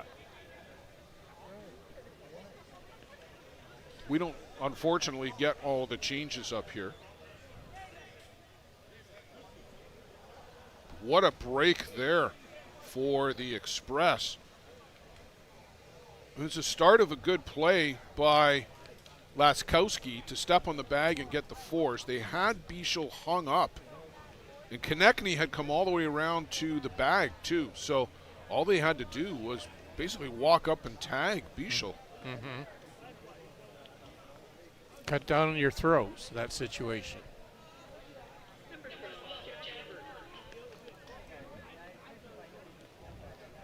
We got ourselves a tie ball game through all of that with runners still, or at least one anyway, in scoring position. And there's a pinch runner for Pinto. Who's that, Joe? No, that'll be. Is that Watts? 32? 32.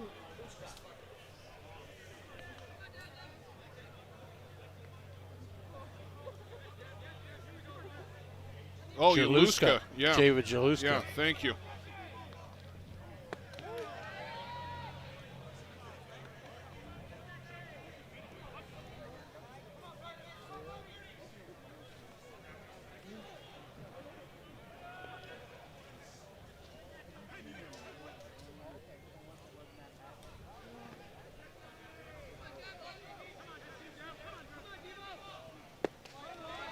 Burt can't catch up with that one. And McCullough's control, Joe, which had wavered there early in the inning, seems to have recovered just a bit.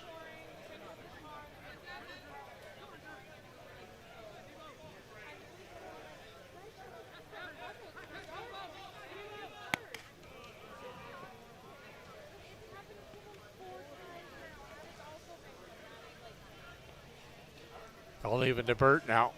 2-2. Jack grounded out in the first and then down on strikes in the fourth.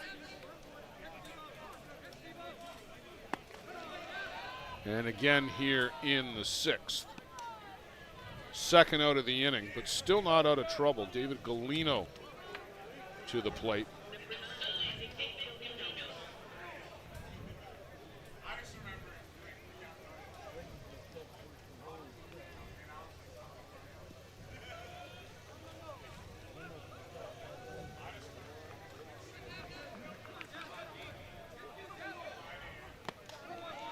Big cut, comes up empty. McCullough's turned up the pace a bit too.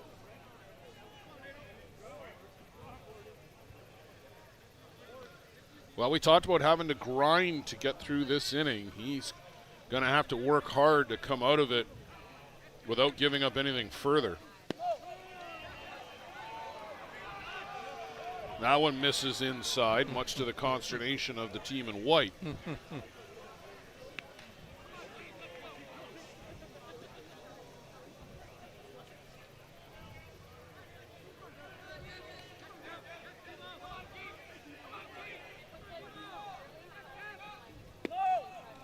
And this one misses downstairs, so falling behind 2-1 to David Galino.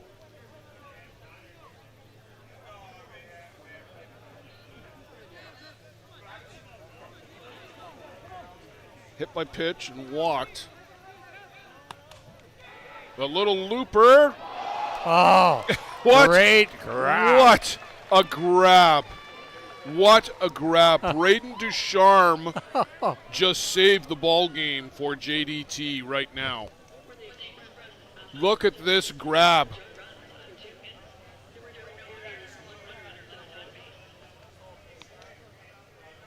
And the leap. A desperation leap. Protects it up against the chest. Pretty to watch.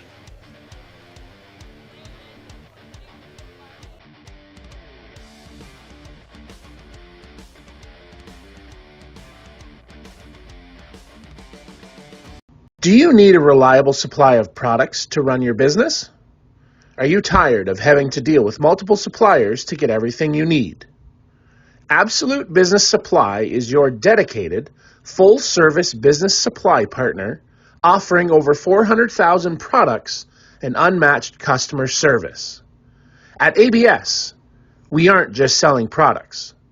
We offer a commitment to building meaningful relationships with our customers, getting to know your business goals so we can provide the best possible solutions for your needs. Find us on the web at absolutebusinesssupply.ca. And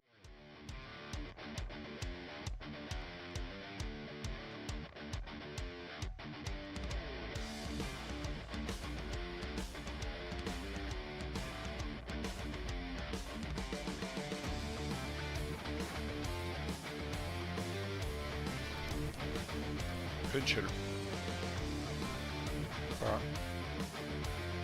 For Dallas Kipfer, who has not had any success against Ty Sebastian this afternoon or this evening.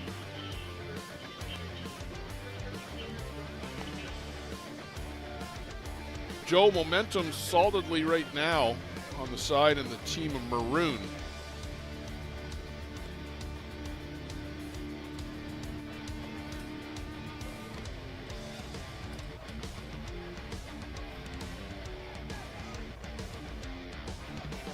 Chappell's giving a lot of instructions down there to somebody. Well, they must be relaying either to the game changer girls down there.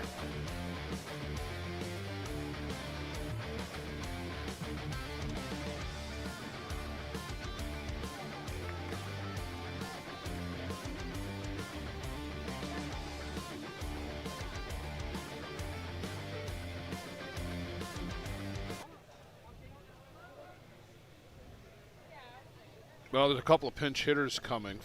And you and I were just remarking off air that the bottom of the order has really struggled here tonight against Ty Sebastian. Travis Jones the walk in the second, but it's been a sea of Ks elsewhere.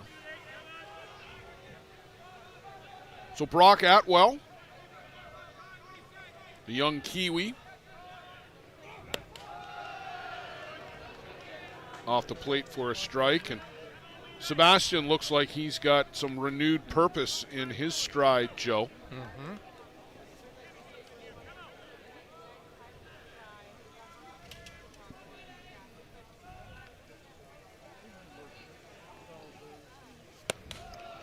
Way upstairs, but he's throwing as hard now as he was at the beginning of the game, if not harder.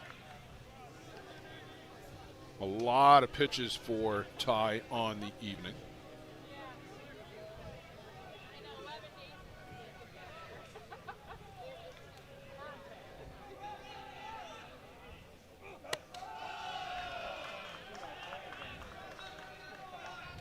Did you get Luiger with the backswing? I don't think so. –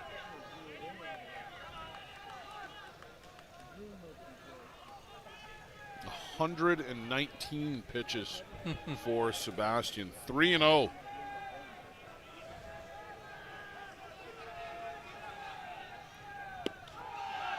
Downstairs, ball 4. 4-pitch walk. Good start for JDT. Jeff Lyons pinch hitting for Cornelius.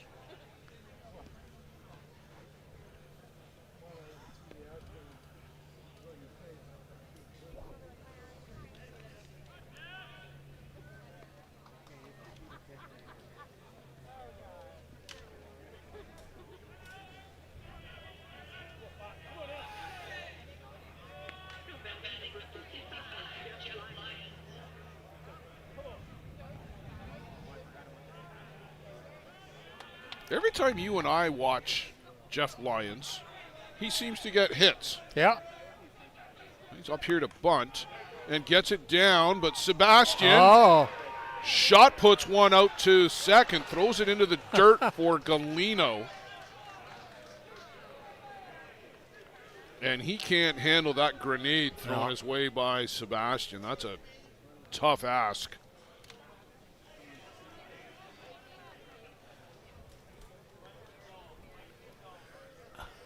Ty rushed it, and no way for Galino to pick that.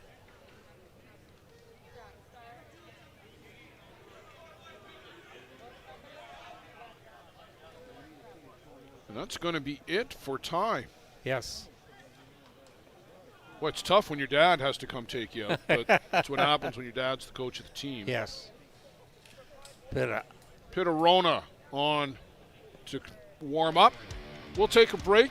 We'll be back. See how Pittarona handles some adversity.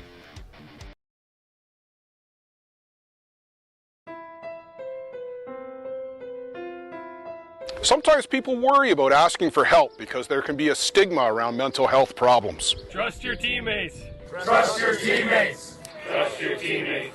They might believe that asking for help means admitting that something's wrong. Trust your teammates. Trust your teammates. Some people worry about how others might see them. Trust your teammates. Trust your teammates. Asking for help means that you want to make changes and take the first steps towards better mental health. Trust your teammates. Trust your teammates.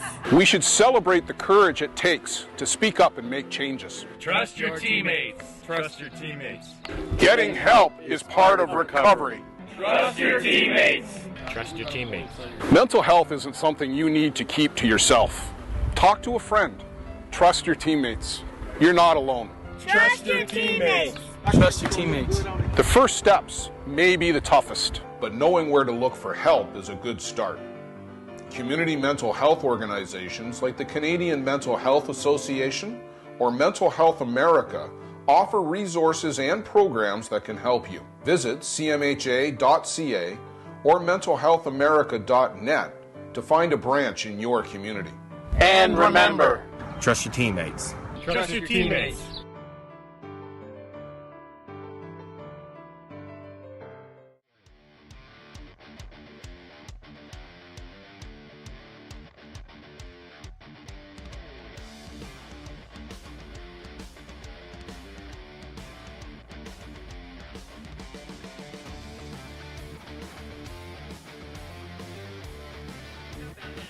Joe, after that great bunt by Jeff Lyons, Brennan Descharme over to run for Jeff Lyons. For Jeff, yeah. And effectively for Dallas Cornelius. Well, they did exactly what you thought, Joe. Pomeroy trying to bunt his way aboard, or at very least sacrifice those two runners up 60 feet. And Pomeroy runs extremely well, and he can put pressure on defenses. Okay, if you see the movement on the infield there, Pederona didn't come off the mound. Arterillo charged, and so did the third baseman, Jack Burt. If I'm laying it down, I'm going right up the middle with it.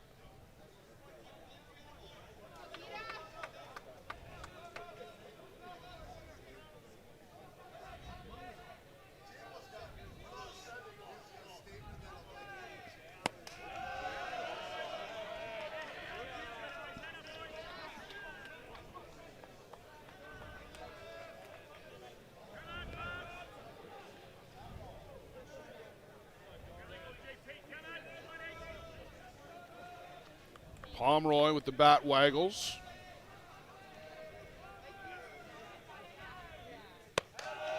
Snap throw down and thrown away. Atwell scampers up to third base. Pinto's got an arm behind the plate, but he airmailed that one. Atwell had a pretty good lead off the bag, but this throw not even close. There was daylight there. Yeah. Atwell was hung up, Yeah. but my goodness, that throw was 8 feet in the air. Yeah, you have to make sure, very careful, because no one is out now, and now you have the go-ahead run potentially at third base with no one out, and the top of the order. So a couple of defensive miscues on both sides off the plate. I mean, just like we saw Alan Pecker was picked off in the prior game with Hill United against Kegel Black Knights, they had Atwell dead to rights. Mm-hmm.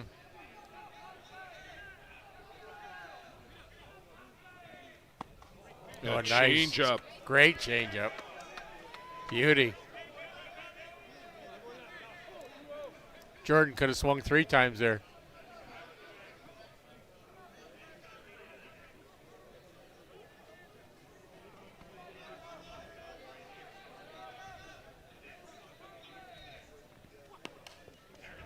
Well, reaches out and pulls this one foul. And Mike Taylor, who was always an outfielder, I believe, had no hands down there in the first base coach's box, and he's grinning about it at least. That's all you can do. Yeah, watch this. Oh, off the shoe. Yeah.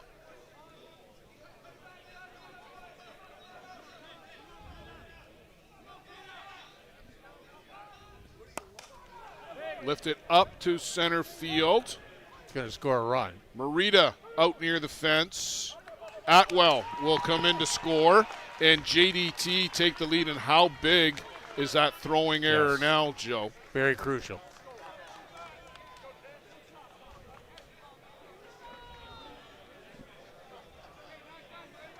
Leadoff walk started the inning.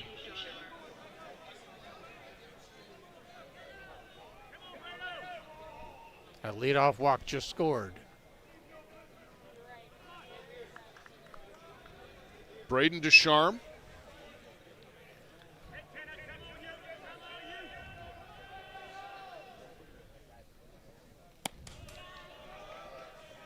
That pitch a little bit high. Hit it right at David Galino in the fourth and had it go through the wickets.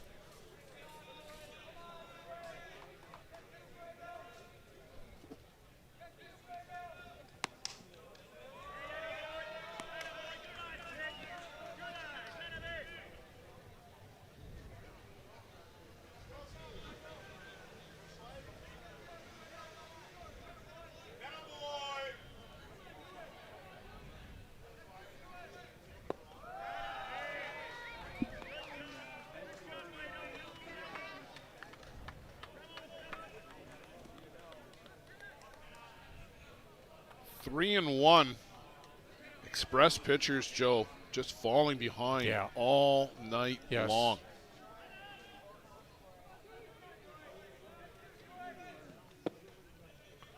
And ball 4 to Ducharme. So Brennan Ducharme is the pinch runner out at second. Braden, who's been in the game at short, is down at first.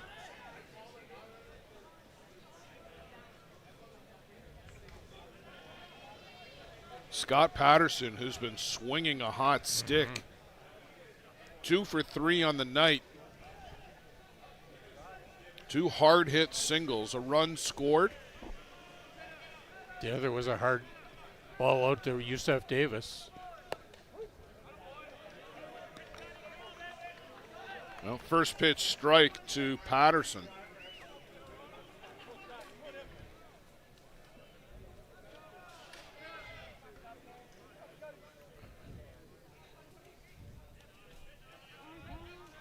And time at the plate.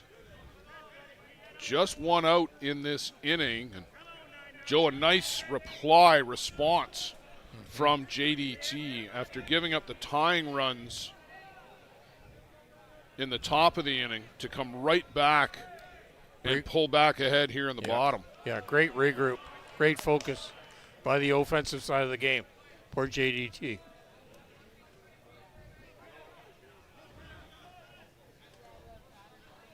And how many times Scott Patterson and Pitterona have lined up against each other over the years. Yeah, a fair bit in those Trans-Tasman series. Late on that swing.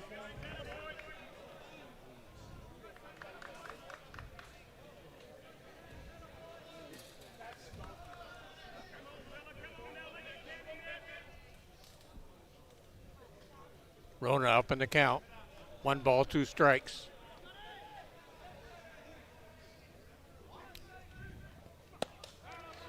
And chases upstairs. Scott Patterson left wondering about that at bat.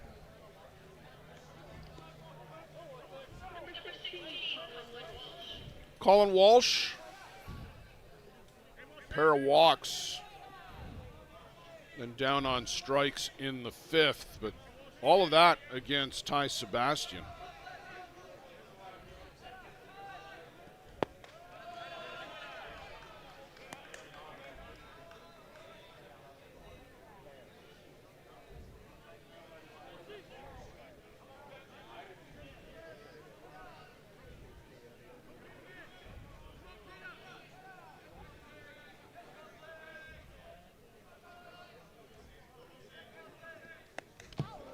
And that gets him on the arm guard.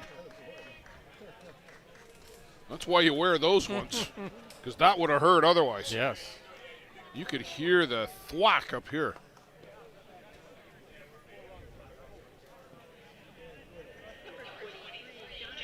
A lot of guys hit by pitches in this game, it seems like. McCullough hit a couple. Mm-hmm.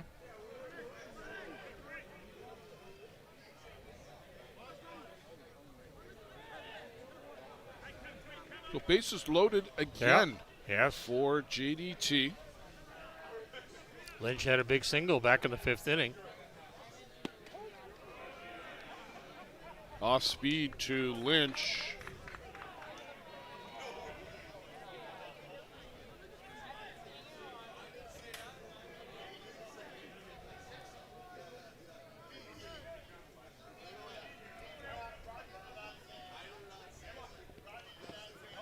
Change up from Rona, a beauty. Lynch went around.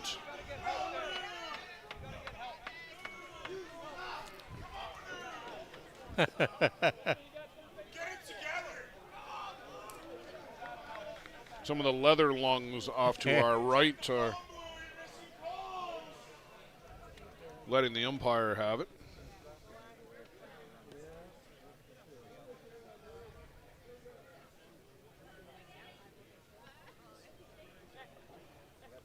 He's going to chase some of the Bear Creek guys back into the dugout, and rightfully so.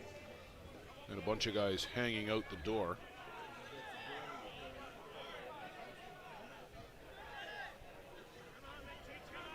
0-2 to Jonathan Lynch.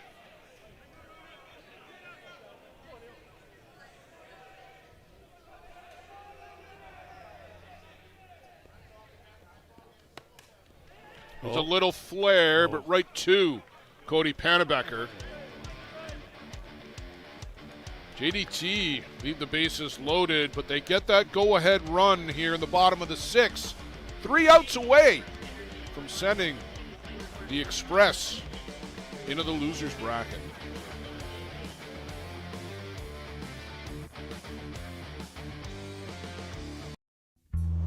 This business was opened in 1965 by my father, Ned Matiosi. Could have walked in here 25, 30 years ago and seen just about the same thing. The process of making a suit takes about 6 weeks. It goes through about 12 or 13 hands as it's moved along the line. It's an old-time place. Making stuff from scratch here in the city at a reasonable cost. It's a very personal type of business.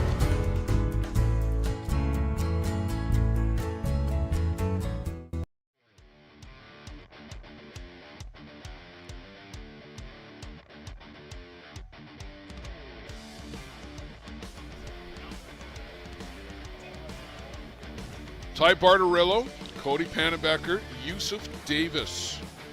Bottom of the order for the Bear Creek Express. Some offers down here in the order, Joe. Yeah, but they have to produce right now. You got to somehow find a way to get to that top part of the order. Callum Beachel's already had 2 hits in that game.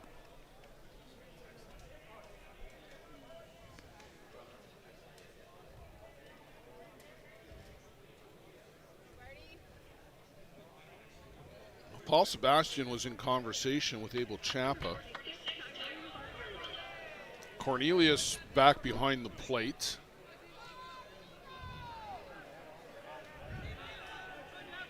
Well, here we go. Top of the 7th inning. In for a strike from Devin McCullough.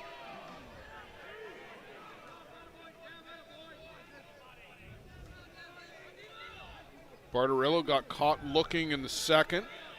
Sack bunt in the 5th.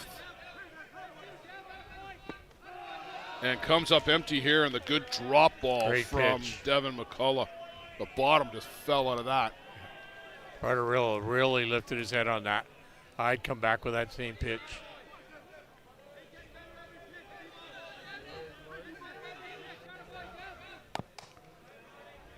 That left it up a little higher, Yeah. and Barterillo just reached out and fouled it off.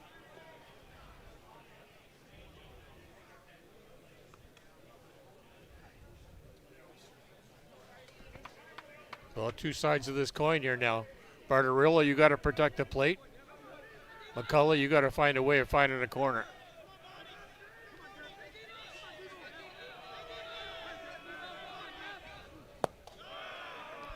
Down and away. Didn't get Barterillo to chase. It's a good waste pitch.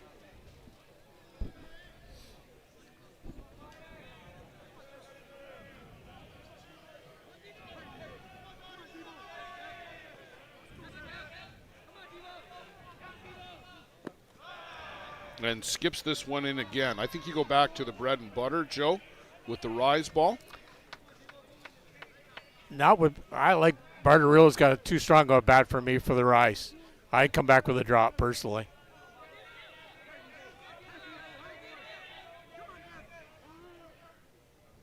Time at the plate, or is that time by McCullough? I think Barterillo asked for it. I think so too, but then he kind of pointed out Oh. at Devo. And I think what happened was the Gorilla Gold rag or rosin bag, whatever he's got in his pocket, I think it fell out. Oh.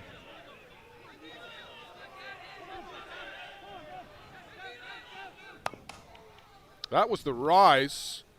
Good play over there by Dallas Kipfer to go up the middle to go get that planted, and a nice strong throw to get Barterillo at first. Great range by Kipfer to go to his right about 10 feet pick up the ball, planted his feet, and then threw a bullet over to first base. Made a couple good plays at second base tonight. He's looked good, hasn't he?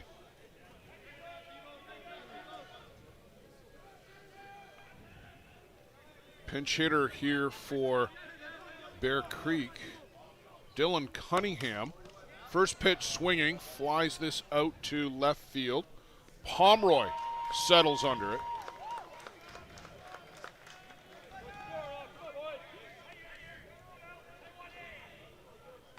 Last call for Bear Creek Express. Yusuf Davis.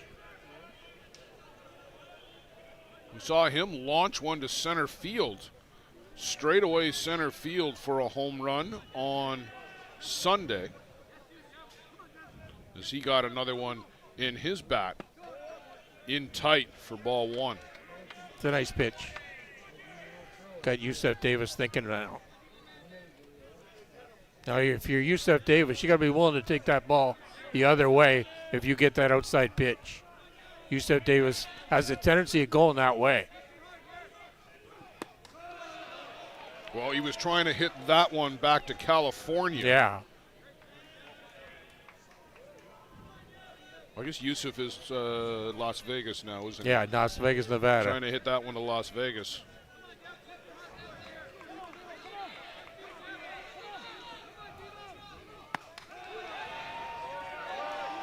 Judged a strike on the swing, and JDT an out away from notching another win over the Bear Creek Express. A pitch away.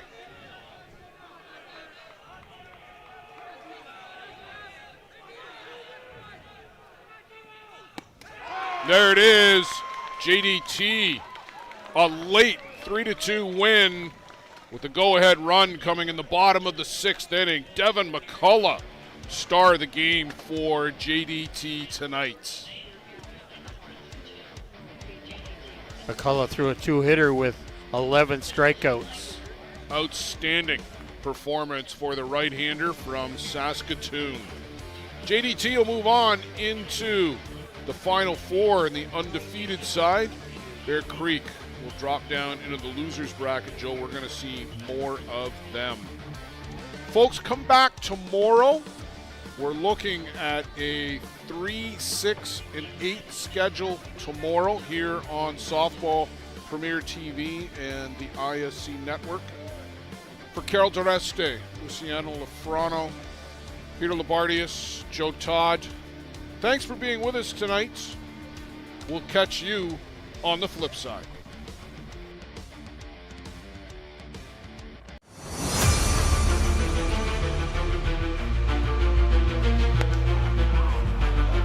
Called strike 3, the outside corner.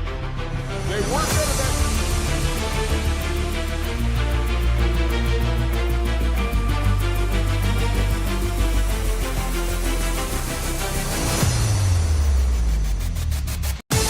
Yeah. High in the air, Viavazo comes to get it, and the Chiefs are back to the top of the mountain. The gloves fly. The celebration is underway.